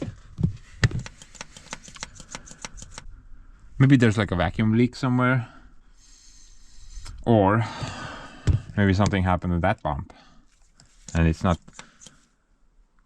keeping the vacuum up, because the fuel just kind of comes up here and then goes back down.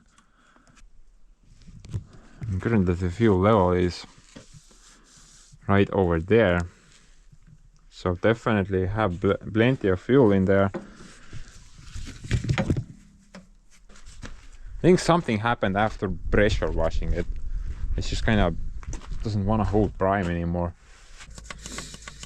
Okay, so after bumping like 2000 times, something changed.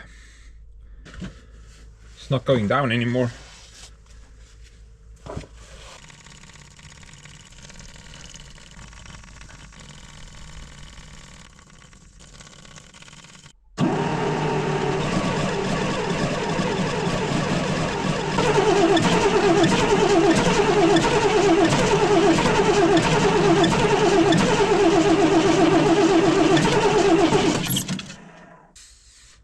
You know what, let's open up the fuel tank lid.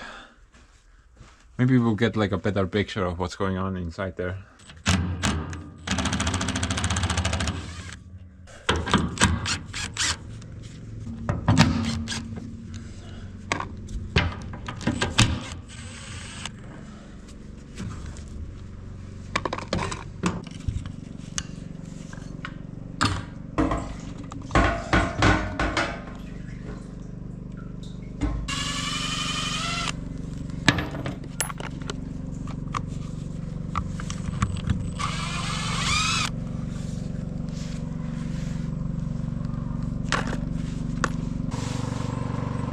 We have a bunch of visitors.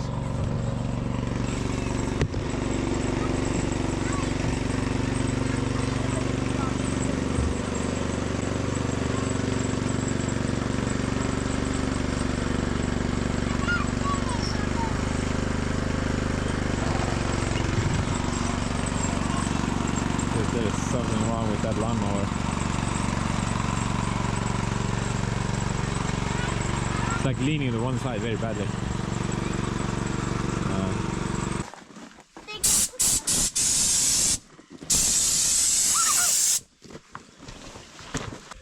Vilja peal peaaegu see. Ahah, sa teed käed üldse. Mõtlesin, et hakkad mängima. Mis asi see? Andri, siin on veel üks kumpa mina. Kumpa minu lehvik ka täis. Minu lehvik ka, Andris. Sinul on täis. Ei vaata. Mis asja? Ma olen mingi pumpaja nüüd siin. Näed? Kõik näitavad oma rehvid. Aga mul ei ole. Avaan siia. Osa täis või? Ei ole. Rata.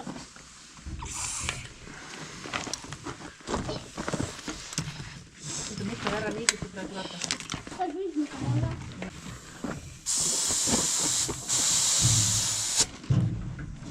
Noh, Tagumine lehv ka. mis asja?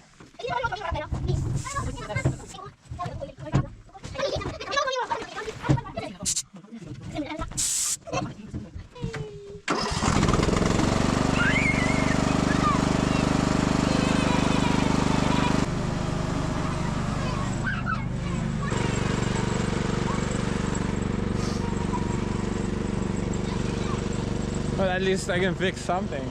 And I think it's a pretty big catastrophe at the moment.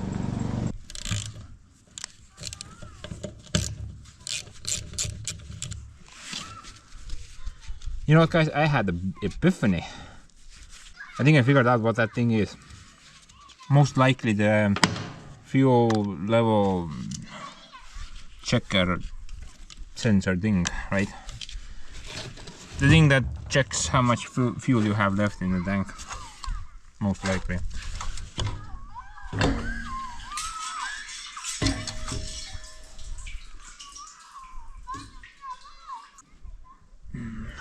Nothing much here, just like I expected. So the hole is the return line, and that thing is the pickup tube, which is at the bottom. Clearly it should siphon fuel to the priming pump, right? Shouldn't be any issues here. It's a bit different. I thought the fuel which you pumped through the vacuum pump went through the filter, but actually not. That thing just enters the tank, and this is just a breather filter then, I'm guessing.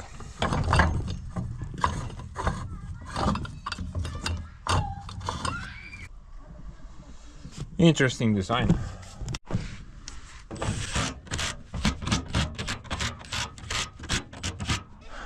You see that line? That's actually roughly where the pickup tube is at. It's slightly lower than the priming pump, but no, I don't think that should be an issue per se. It's always been like that, so. But no, there is definitely like an air gap here. See? And it goes up a little bit, but not a lot. I just can't get rid of that air gap. This always remains there. I think at this point, perhaps that thing is shot. I'm just kind of guessing here. I have no idea, honestly. But I kept bumping this thing for a while, and I get no fuel coming from the injector lines or well, anywhere up top. I do have fuel here up at the filters, but nothing beyond the high pressure pump. The fuel miser thing over there, which is supposed to keep the RPMs higher while using the machine, I don't think that has anything to do with starting the engine. It should still start. That should just automatically adjust the speed while you're digging or something.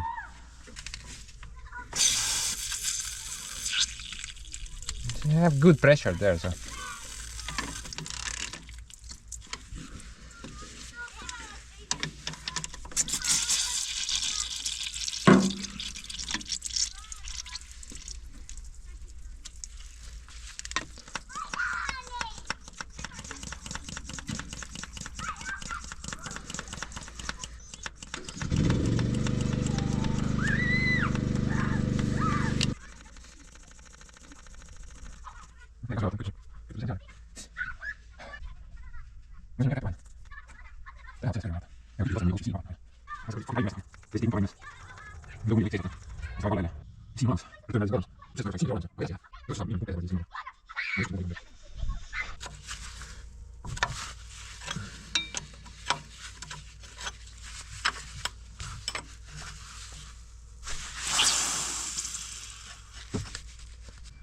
There's no fuel in there.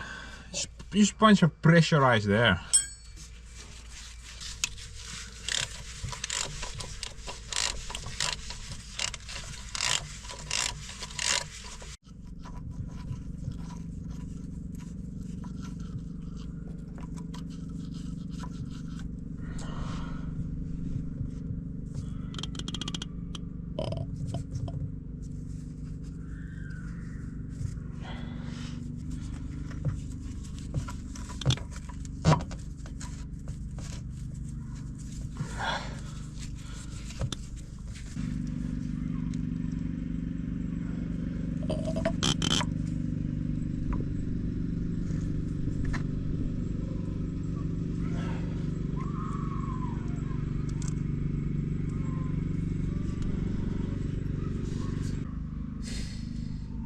Okay, so looks like we got some type of a shaft or camshaft in there, and if the engine spins, it pushes down this this part like that, and that's supposed to, I assume, keep the fuel pressure up, right? Or it keeps priming the system constantly. Right now I'm thinking maybe this pump is shot. It's not producing enough pumping action or vacuum.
Shouldn't it bump in the fluid? It's not doing anything, look at that.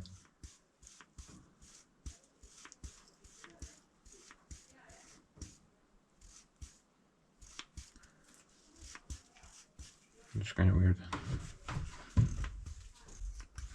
It only works if you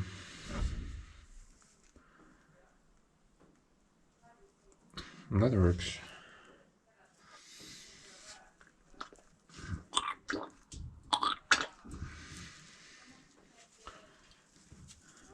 I think this part is just messed up, it doesn't work.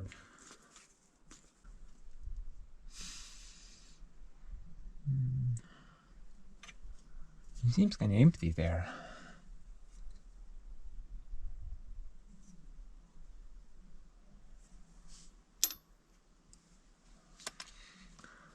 Pretty sure the oil enters through that, and that should be the drain, or maybe it's the other way around. Not really sure. But you know, I think it should have more oil in there. It seems kind of odd, honestly. Pretty sure it should have oil coming out of it actually. And even if the pump is not running, it should still have oil in it, right? Right now it seemed like it was empty, a little bit on the bottom. And we should definitely check if the pump is getting any oil when we get the engine finally running. I'm pretty sure that's the incoming line and that's the outgoing line for the oil.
I think I spent the entire day pumping that pump.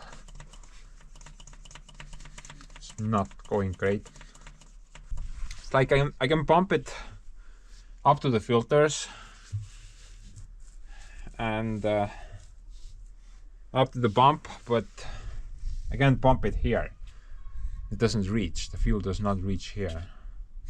Maybe that's normal for this high pressure fuel pump.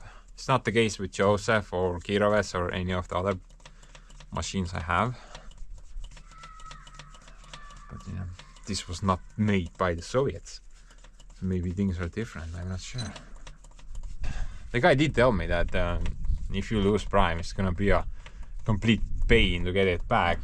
You have to undo the injectors. Basically, you don't need to undo the injectors, just undo the plumbing to them, right? But I'm still not getting any fuel up here.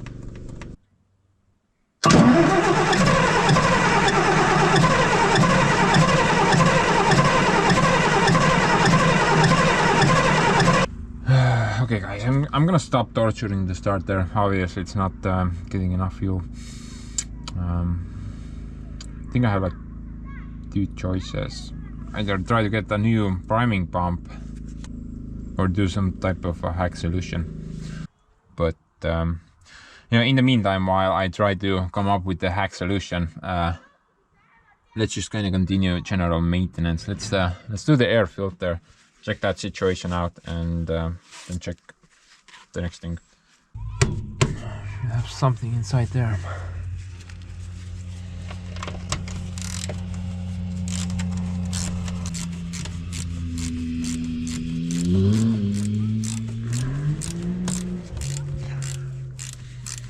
Just wait, buddy. I'm gonna get this thing fired up soon. Then we can do a drag race.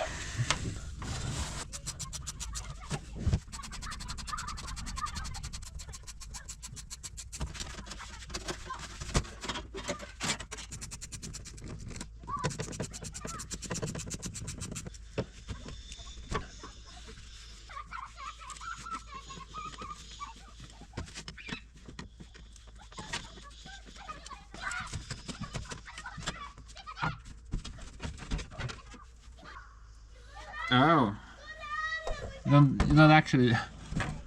This is the filter. I figured you changed the element inside. This is actually the entire filter. Okay.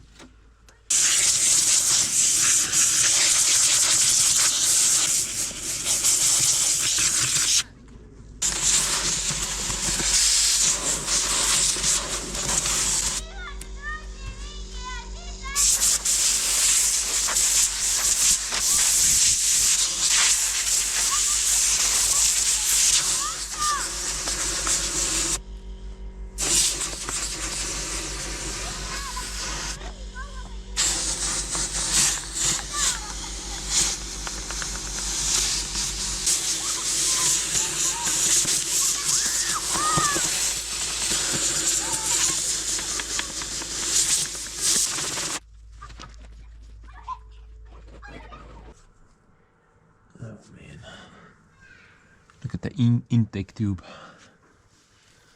That's nasty.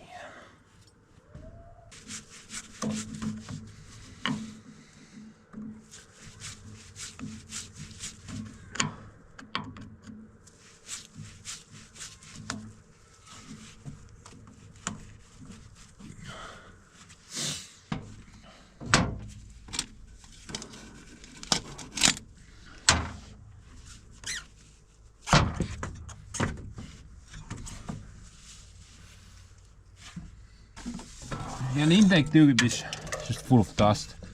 That is not good practice.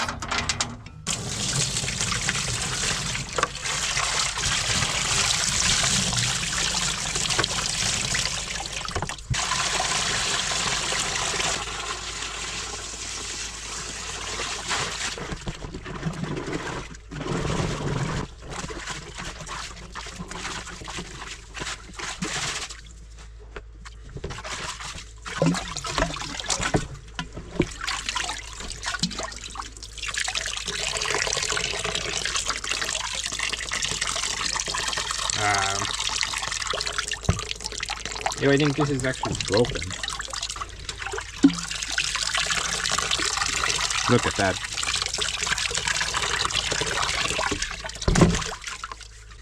Good thing we did that. We probably wouldn't have seen the cracks. I still can't see any holes, but clearly it's broken pretty badly even. Visibly you can't see any holes. But you know, if you look at against the light, then there's like a bunch of small holes everywhere. And the inner shielding is just kind of cracked up. This won't probably matter for me too much, because I'm not gonna be crushing rocks anytime soon with that guy. But still, I'm gonna try to find a replacement.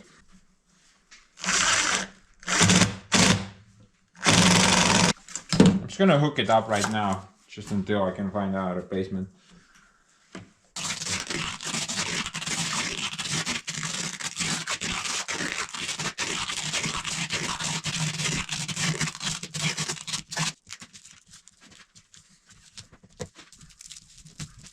What do you guys think? Looks pretty fancy. What the hell?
Okay, that's a bit better, right? Wouldn't want any pesky critters making any nests inside my air intake tube, right? Should work a bit better.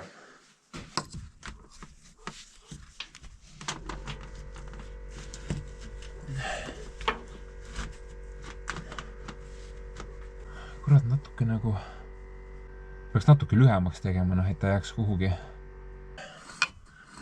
I'll make it a bit short. A bit shorter.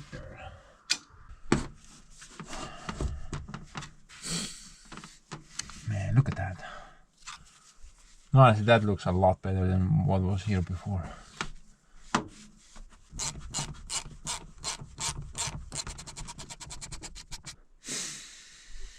At least the air filtration system looks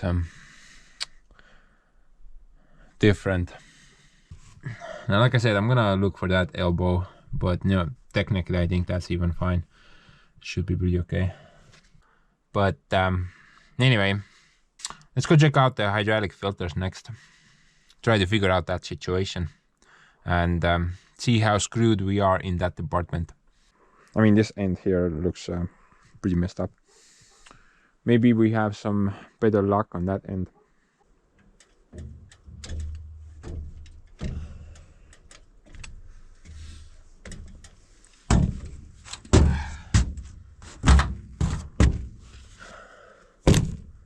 Stupid winter.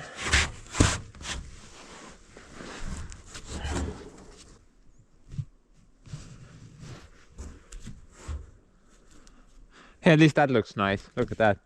So cute. Now, I have literally nothing to go on. The stupid manual has no information about this part. That thing is as useless as dirt.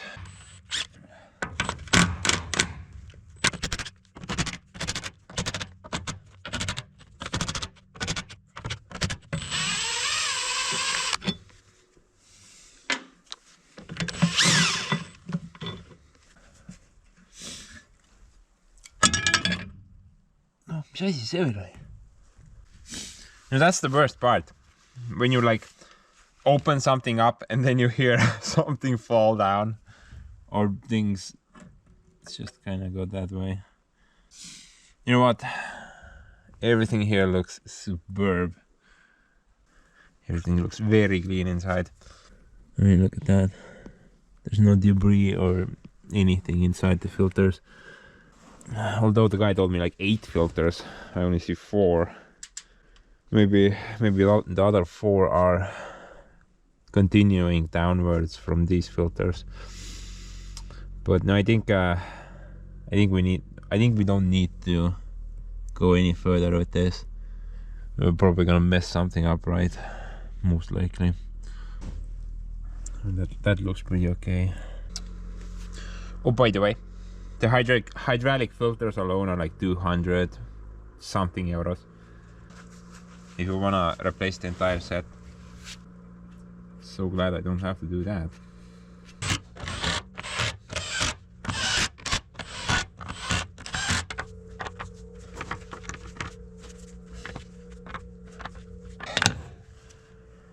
Basically, guys, before I wrap this one up, there's like 2 more things that I want to check. I want to check the final drives and make sure they have oil, right? If one of them broke because of no oil, then dude, this entire machine is crap. The one side probably costs more than like 6 times what I paid for the entire excavator, so not worth it.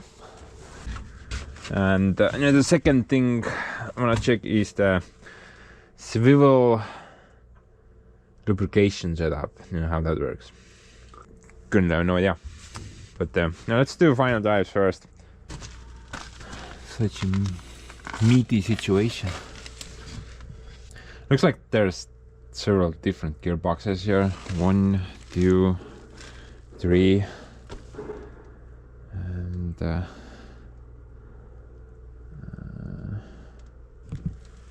some type of a block there. No drain block though. Then we have a block down there as well. Okay, so with a fill block, drain block. I'm guessing fill block, drain block. So we had 3 different gearboxes on this guy. Holy hell, that guy! This is insane. I'm gonna go surf at the paper. Maybe we'll get some pointers on this setup. I think it's pretty straightforward, but maybe there's some information there.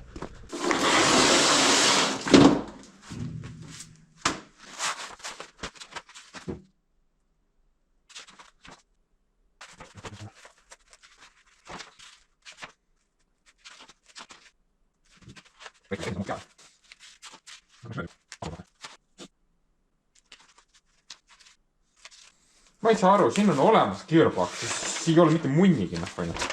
Türa küll, perseauk, noh, on see. Vittu, siin mul ühtegi infot, mis asubki, noh, või noh. Power transmission gearbox, täiesti olemas. Hydrostatic drive, miscellaneous. Where is it? Stupid numbers.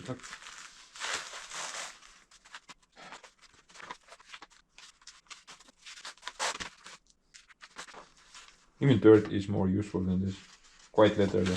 There's like a bunch of information here, bunch of words, but here there's a bunch of other information and bunch of other words. Nothing match up. I can't find. There's clearly like power transmission, gearbox, capacities, hydrostatic drive, stuff like that. But it's nowhere to be seen. I went through the entire thing like 2 times. I can't find it. It doesn't exist. The guy who put this together was probably high on cocaine or something. I mean, probably was that guy, right? Clearly confused. Shit makes no sense whatsoever. Money well spent. Not really. I'm gonna try to find it at the office. Maybe we can search for the text. There you go.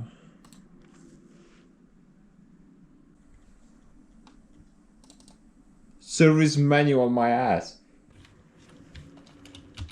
Power transmission.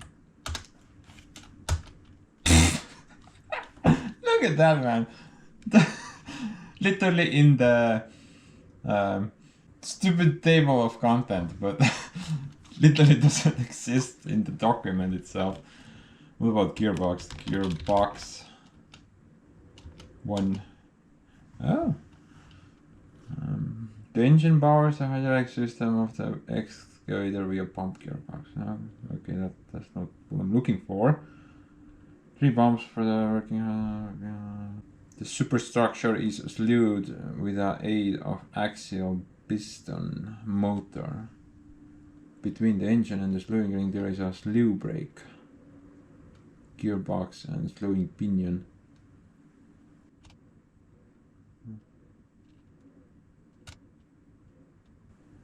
Okay, thanks for the information. Travel gearbox.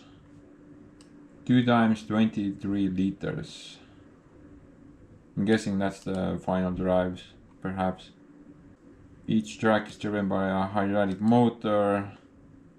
Between the drive sprocket and motor there is a planetary gearbox and a track brake. The track brakes are on this slew ring gearbox. So this thing has a slew ring gearbox. Maybe it's not lubricated with grease, you know, the slew ring. Perhaps it's actually oil, at least according to this, like 26 liters of oil. Slew ring 20 liters. Is that a separate box? Superstructure is slewed with the aid of axial between the engine. Stupid brakes. We don't need brakes here, man. This is unspans. We only need speed. Track brakes are placed between the track motors and the track gearboxes. Brake action is created by springs. What about rollers, you know, the undercarriage? Roller.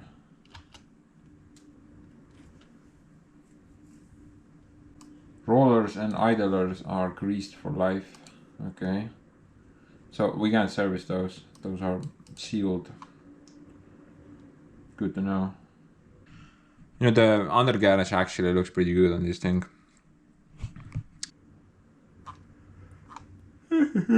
Production numbers.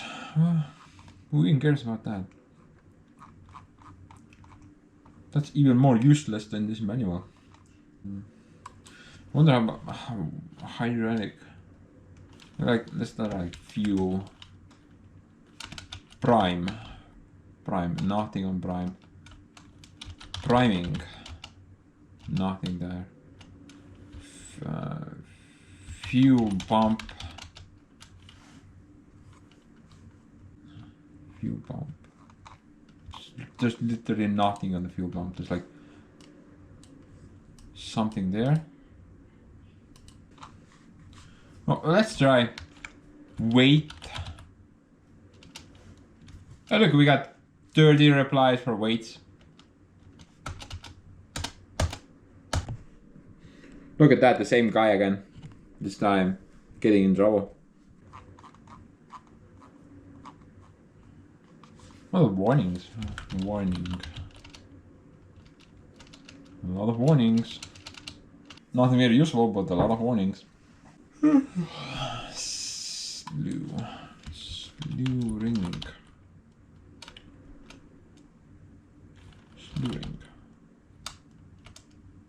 Slew.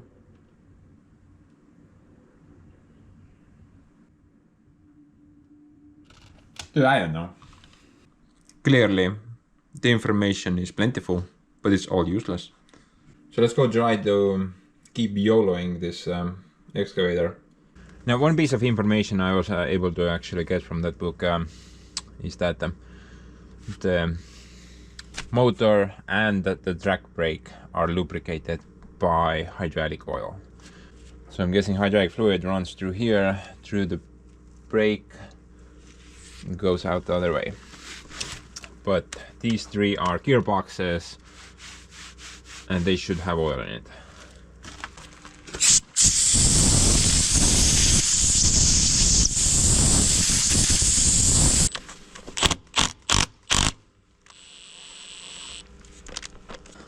It looks pretty nice and oily in there. Although I'm not sure at what level the oil needs to be. Does it need to be here? Or somewhere in the middle? I mean, you can't really tell. That seems to be the fill block, I'm assuming.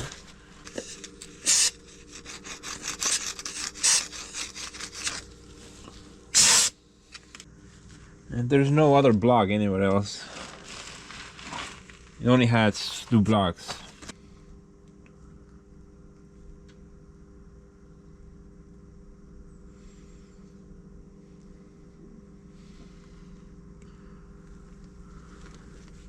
And maybe the oil capacity thing, which was in the document, it's not for a single box, it's actually combined. So 26 liters combined for all of them. Could be right. But usually you don't install so much oil in a gearbox. Usually it's like somewhere in the half or somewhere near the bottom, honestly. I'm gonna open that up before I completely fill that. I wanna see if these 2 boxes are connected or there's like a wall between.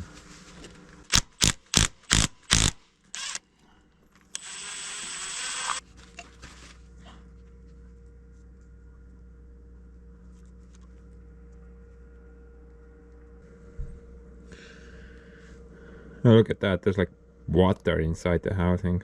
That's not good.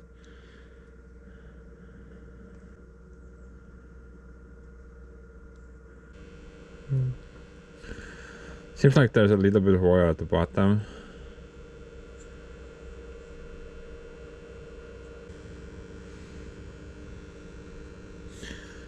You got some fluid at the bottom there, so it's not empty. Means the gears are still picking something up. I'm just not sure where the fluid level needs to be, you know. I'm pretty sure it's not supposed to be at the top. That kind of makes no sense. There should be some room for expansion there. I mean, the oil does get hot and it will expand. If you like fill it up, then there's no expansion room.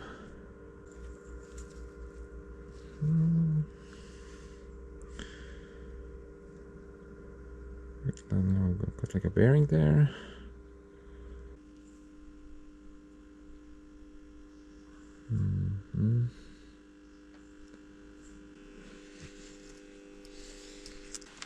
I'm gonna try to aim it somewhere in the middle.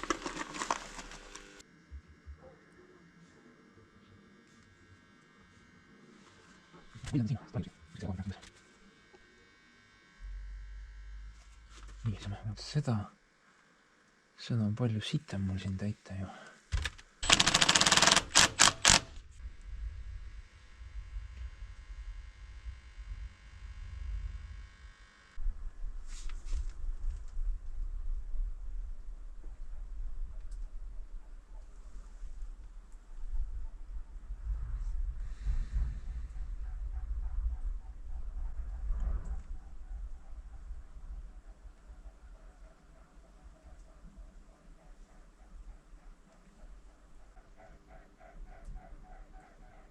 Look at those 2.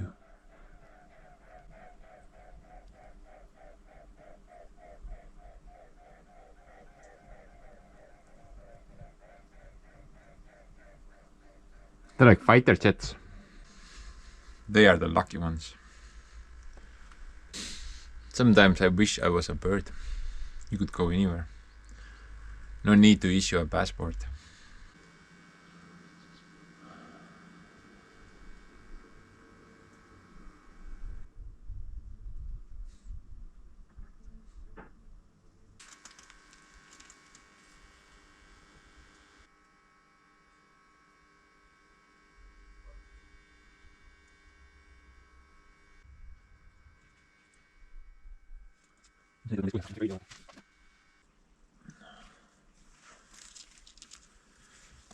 I think that's fine. Basically here I got the oil level somewhere over there. And on this I got the oil level there. But it was like 10 liters inside there. So technically this was bone dry.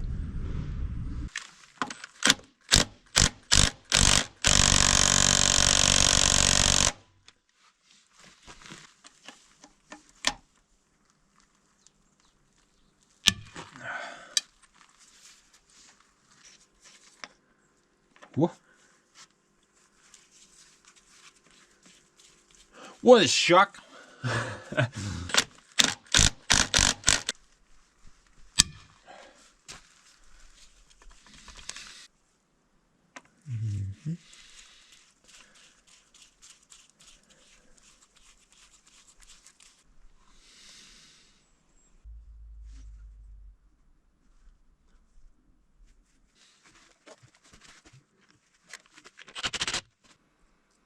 siin ikkagi midagi on reaalselt seal põhjas, aga saa aru, mis kuradi asi see on.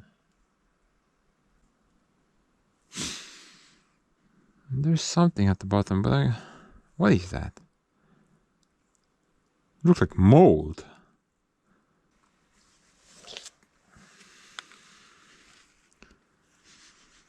Yeah, it's gear oil, but that's water.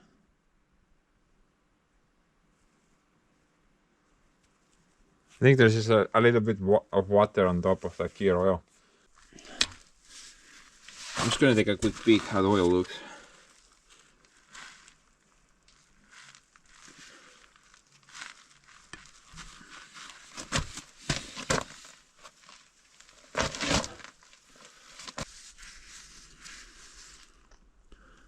That looks fine. I think there's just a little bit of water on top, that's why it looked like mold, something like that. That shouldn't be a problem.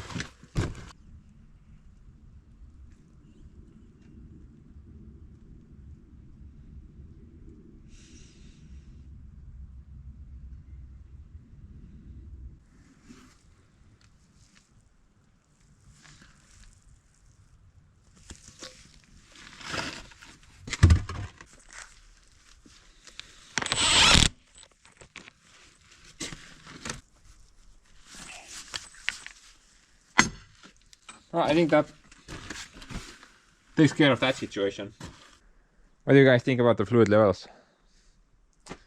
I have nothing to go on, but I'm thinking like 1/3 would be pretty okay.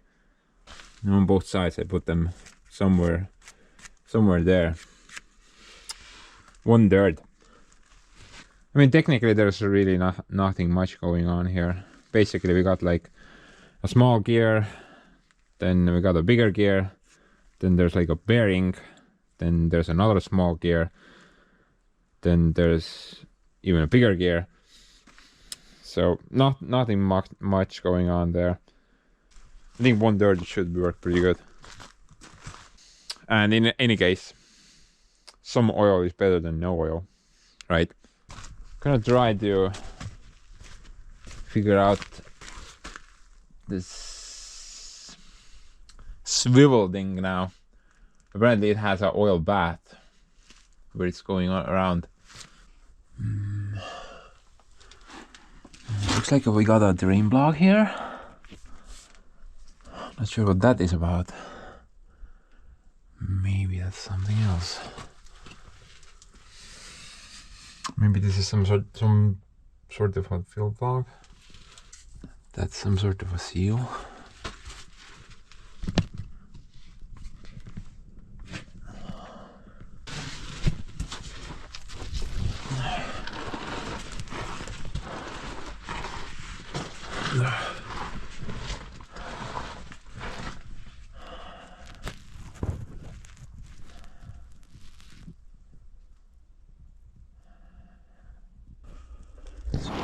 Here, I'm guessing that part is the Christmas tree, which stays put. I mean, spins, letting the hoses not break.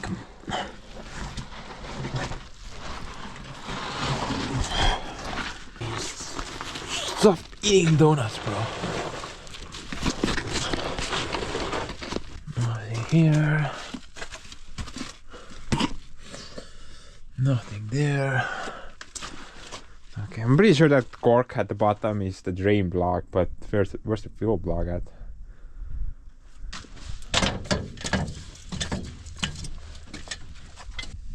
First time seeing ring gear that's lubricated by oil. Usually Usually it's grease, right? Looks like we have a couple of gearboxes here as well. One is there, the other one is there, and the fill tube for them is this one. It's connected up to both of the gearboxes. Wonder where the drain holes are. Oh, looks like we got one there. Not sure if that's drain or check.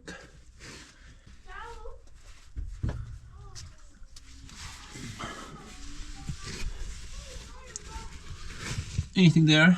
I can't even see down there what's going on.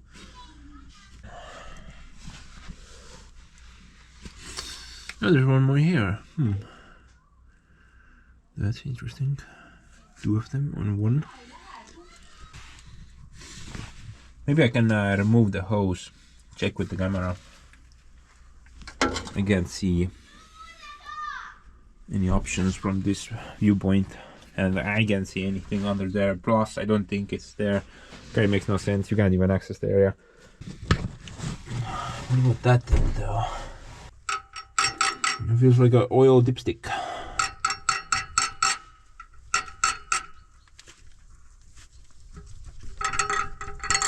No.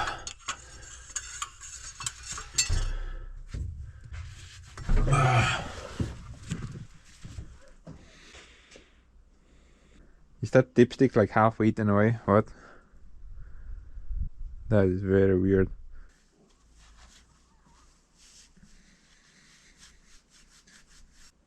Kinda looks like, yeah.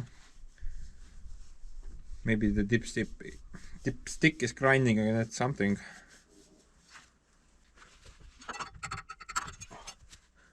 Nothing. It's completely dry. Is that good? Maybe there's a bad slew ring seal. That would be a catastrophe. I would need to buy a bigger excavator in order to service this one. That was not the plan.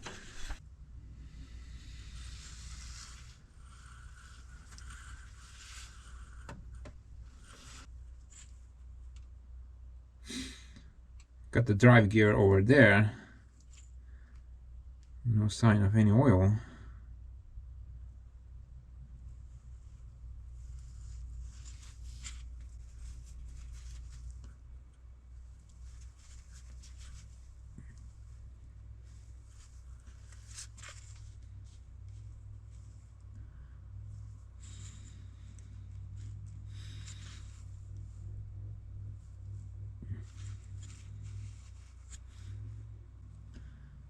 I think let's open up the drain plug on the bottom.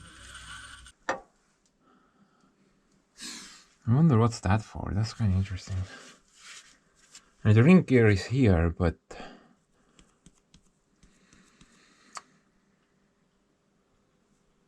technically there's nothing behind that wall. Although there's like a nut. I have no idea, man.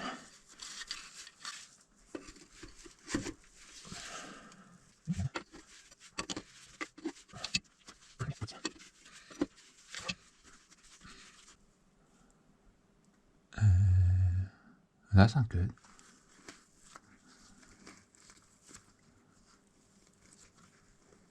But it's supposed to have oil, not water.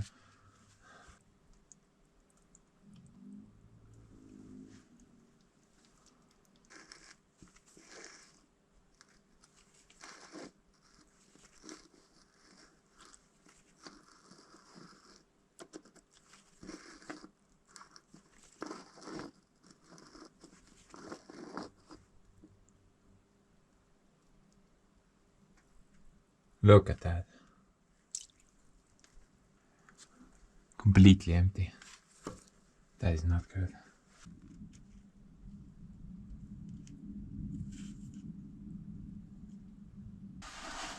I think I'm pretty sure what the problem is.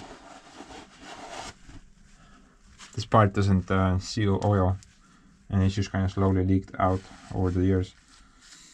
And never bothered to check the oil.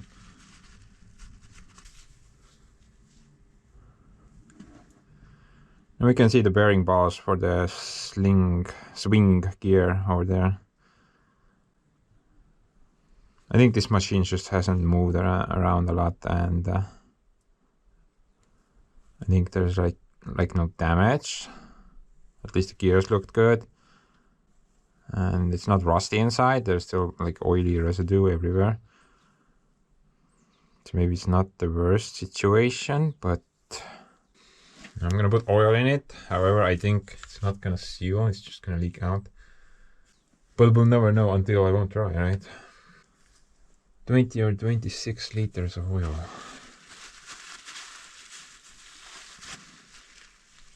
A lot of mud at the bottom.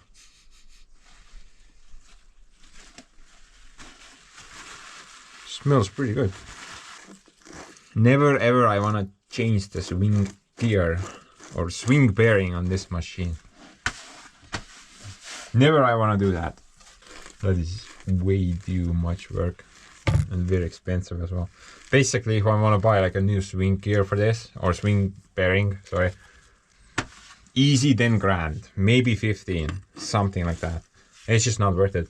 I mean, you're gonna use this thing until it's just completely unusable, and then you scrap the thing or sell it for parts. Or if you don't want to deal with it, then just sell the entire machine. Let the next hopeless person deal with the issues. I'm gonna give up though. I'm probably never gonna sell this machine, even if I can't fix all the issues. Maybe I'm just gonna sell it for parts then.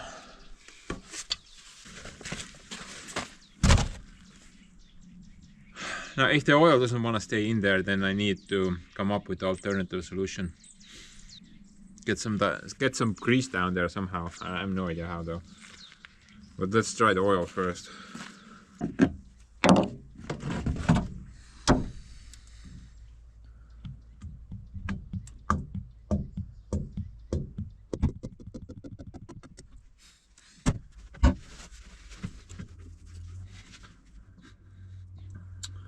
You know, honestly, I'm not an engineer, but if you ask me, then a swing bearing that's lubricated by oil, that's just seems like the stupidest thing ever. I mean, sure, oil will lubricate the bearing a bit better than grease, but still, the seal will eventually fail. No doubt there. At least with the grease, you won't have that option of leak out. But no, who knows? Maybe this option is on all larger excavators. I'm not really sure.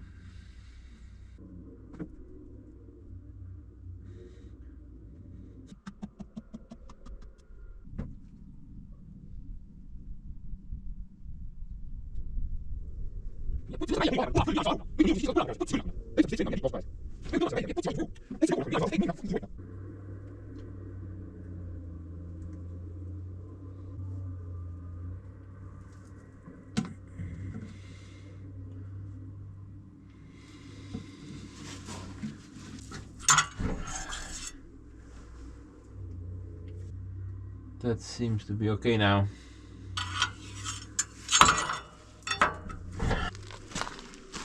Everything seems to be good at the moment. I don't see anything leaking. There's water. So maybe things will start leaking once I move the thing around. If it wasn't okay, then I guess one possible option would be to add like a grease fitting on top of that fuel cork or check plug, and then proceed ordering an entire shipping container of grease in order to fill that entire compartment. All right. I'm willing to bet you that even that is a cheaper option than changing the seal on this guy. Most likely, right? Now, right now it's not leaking, but I'm gonna keep an eye on it. If it starts to leak, then not great. Well, it kind of depends how much it's leaking, of course. Maybe just a little bit, then it's fine. I think the last couple of things I need to check are those two gearboxes.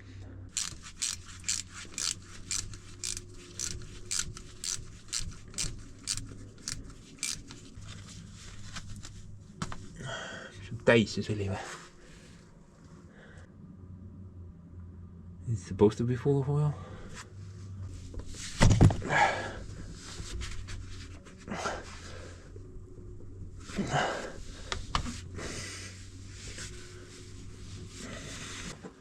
I'm not really sure. Maybe it's supposed to be full. Don't think so though.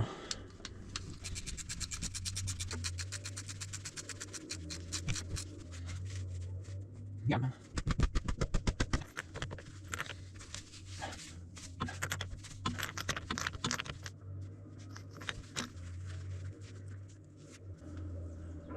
Oh yeah, it's filled. The oil level is somewhere over there.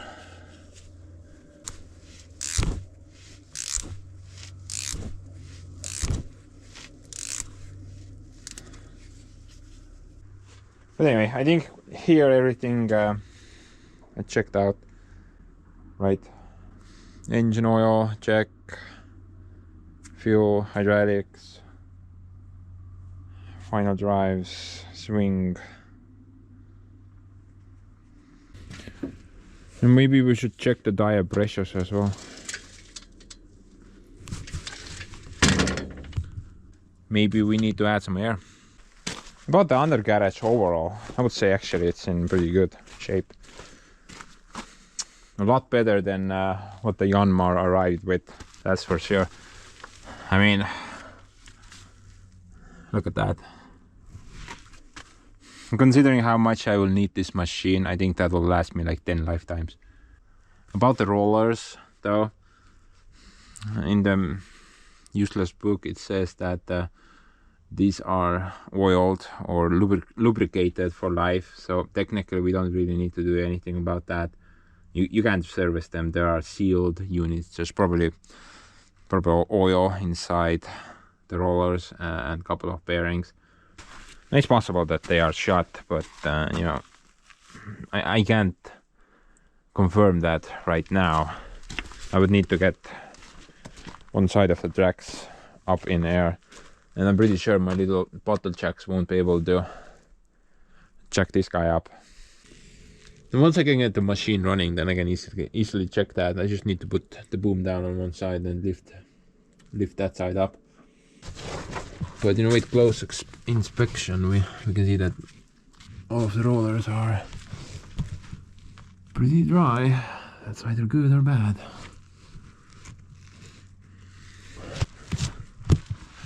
Okay, this one seems pretty wet.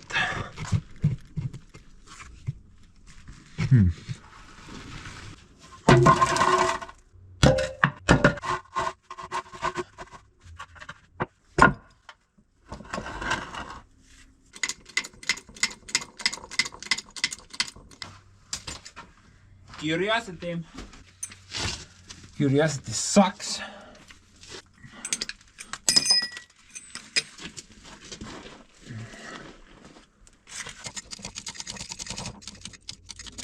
Place your bets, guys.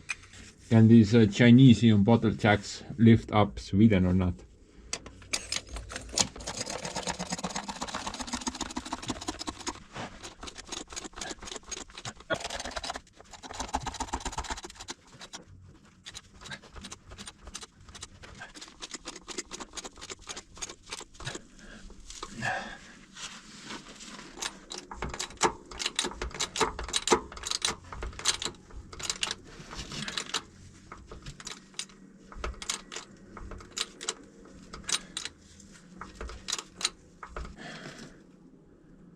Okay, this is not working out.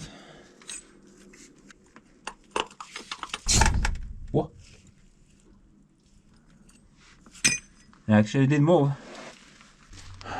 But you know, other than that, I think I'm gonna basically wrap this one up now. I don't have like a solution for the fuel problem at the moment. I think I'm gonna order a new pump.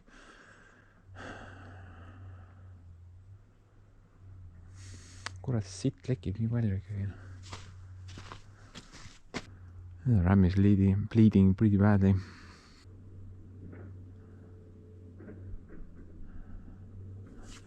Leaking from there and there. Oh, we never checked if those bolts are tightened down.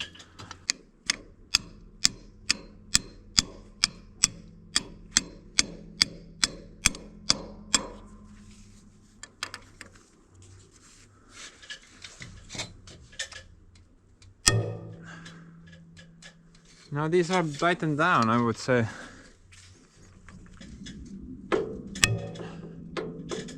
Yeah, I think these are up to spec. They wouldn't click otherwise. Basically it needs a seal set. And if I did not mention it before, then it's about 500 bucks. This guy. Just for the set of seals. Very good. I was hoping it would be 10 grand, minimum. Basically right now it would be best to park that guy so that the cylinder would have its rod all the way out, right? Then we have those piston seals also sealing the situation. There shouldn't be any oil on this side then, I think. But you know, for that part we need to start this guy up. That plan is not gonna fly at the moment. I think the pump is shut. Actually guys, that's not just the priming pump like I thought before. That's actually something called the feed pump. But it also has the priming function built into it. It's like 2 pumps in one. So basically you need to only use the priming function if you have air in the fuel system. If don't, you don't need to touch that. And the other pump part, which was inside the housing, that's the feed pump, and that's constantly pumping fuel, constantly feeding the system while the engine is running. Kind of weird though why it happened, why everything broke. I mean, why everything broke after pressure washing. I mean, technically the entire fuel system on this thing is mechanical, so I don't see water having any part in the failure. Maybe the fuel miser thing got messed up with water, and there's like a electrical connection there. But you know, this thing should not prevent the diesel engine from starting or stalling. That's not that important. I think it doesn't even work, honestly. Right now I'm thinking I'm gonna buy a new pump. I did look it up on eBay, and that, like, aftermarket feed pump for this guy is about 80 bucks, so it's not that expensive. Maybe I can get the original thing, the Bosch version, but maybe that's like 400 bucks or more. Kind of depends on how much the thing costs. I'm also gonna ask the guy. I tried to call him yesterday, but he didn't reply. But you know, I wanna ask the guy because he did mention something about priming issues. Maybe he has like tips for me. Before I go though, I wanna try that hack solution which I mentioned before. It shouldn't take that long. Just need a thing and some hose.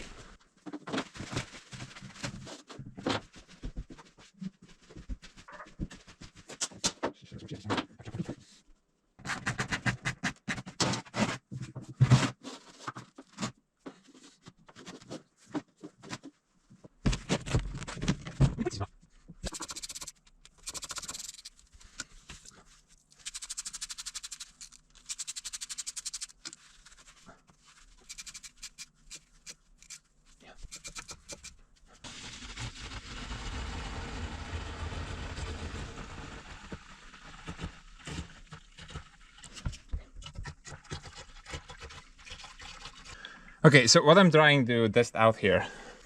Now I want to give the feed pump positive pressure. Now at first I thought that the fuel tank's pickup tube is sitting higher than the feed pump, but that's actually not true. It's sitting this much lower than the feed pump. So technically the thing has like, I don't know, negative pressure, I suppose, and the pump has to do some work in order to pump it up. And with that setup, I should have fuel there, and maybe we'll be able to even prime the system with it. Now, I'm not gonna connect up the return line. I think it's not necessary. It should work just fine. It's just gonna return it to the original tank and not the one we're using right now.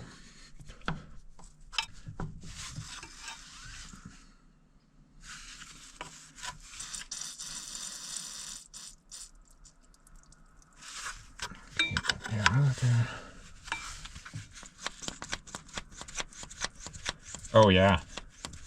Dude, this is a lot harder to bump now. You actually feel like it's bumping something immediately. Okay.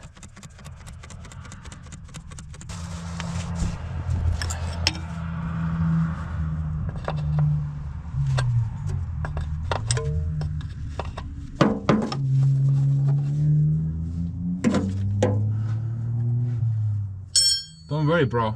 I almost have it. Oh, look at that. Immediately got something from there.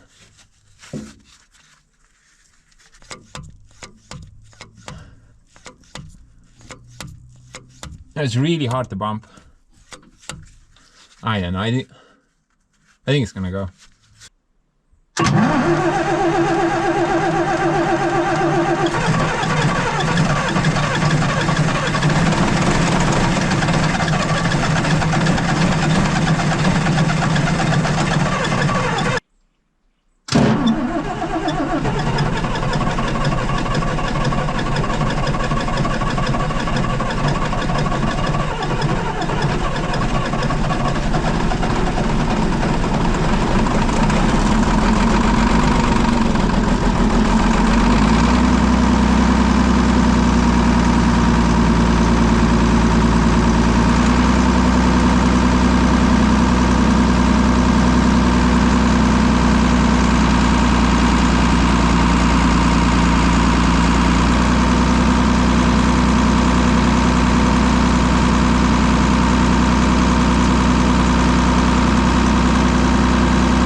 I told you.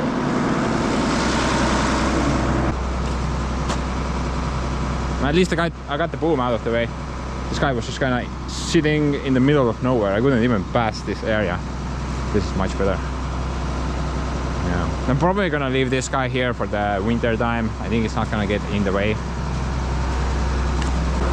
think I should be able to nicely pass around it. Look at my fuel tank upgrade. No, that's an upgrade.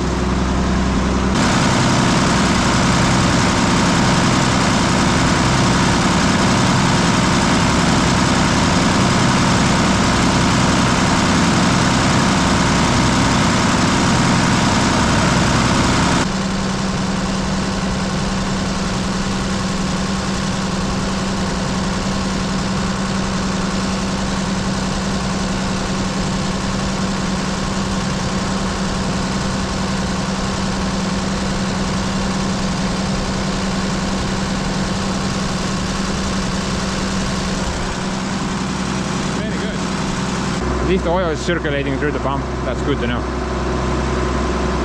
Now, right now it's not stalling. It would have stalled already. So that means the feed pump is keeping the feed up.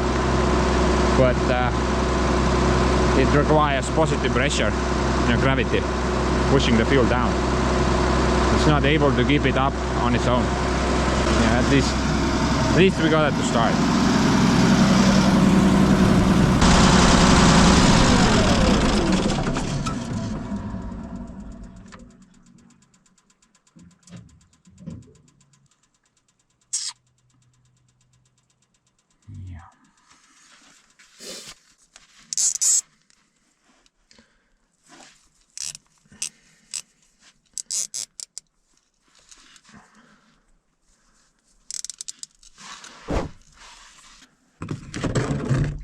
What? Dude, I'm almost empty. This guy uses more fuel than both the gear officers combined. And maybe even Joseph. Wow. I was there. Now I'm there. And this is because the return line goes to the other tank.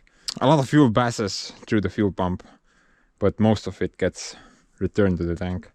And the thing will only use as much as it needs. Everything else gets pushed back. But you know, this is like a temporary solution to get the thing going. You can't do any work with it as of right now, obviously. I would need to route the return line here as well, then you could possibly do something. But at least I got that thing sorted out. Oota, mida putsi sa nüüd tegid? Kuradi türa nägu, sa pidid teistpidi panema selle silindri ju. I was supposed to put the cylinder all the way out, not all the way in. Now it's gonna leak empty. Wow.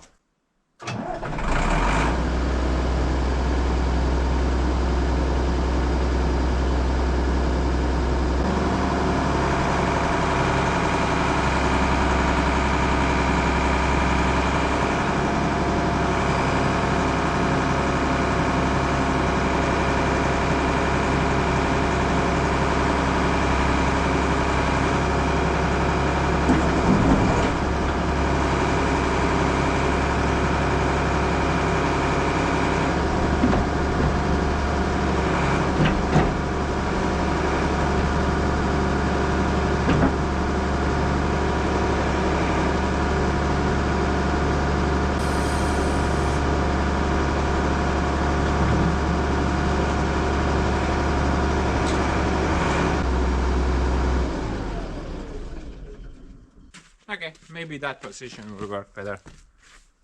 The rod is all the way out, then we have that piston behind the rod, and there's like seals on the piston. All the oil is on the other side of the cylinder. Maybe it's not gonna leak now. At least I'm not gonna hopefully lose any oil while it's sitting. I'm probably gonna do like a follow-up video about this guy as well. I'm not really sure exactly what I'm gonna do on it. Definitely have to tinker with that pump, right? You know, you can't leave that up there. And maybe some other things. I noticed that these gas cylinders are shot, so I probably need to order a new set. And sometime next year after winter, I'm either gonna buy or rent a hot water pressure washer. If I'm gonna rent it, then I'm gonna be washing vehicles for like a couple of days straight. But you know, I wanna get all that oily gunk out of that frame area, because if there's like a leak, you can't really identify where the leak is coming from, and that kind of sucks, I guess. And it would be great to just go over all the machines with some hot water. Man, that looks so cool. Look at that. Ants Pants parking lot. We need to get that guy over there as well. Maybe on top of the new blue. That would be like a perfect spot for it. But anyway, guys, I'm gonna go now and buy the next thing. Will this ever end? Nope.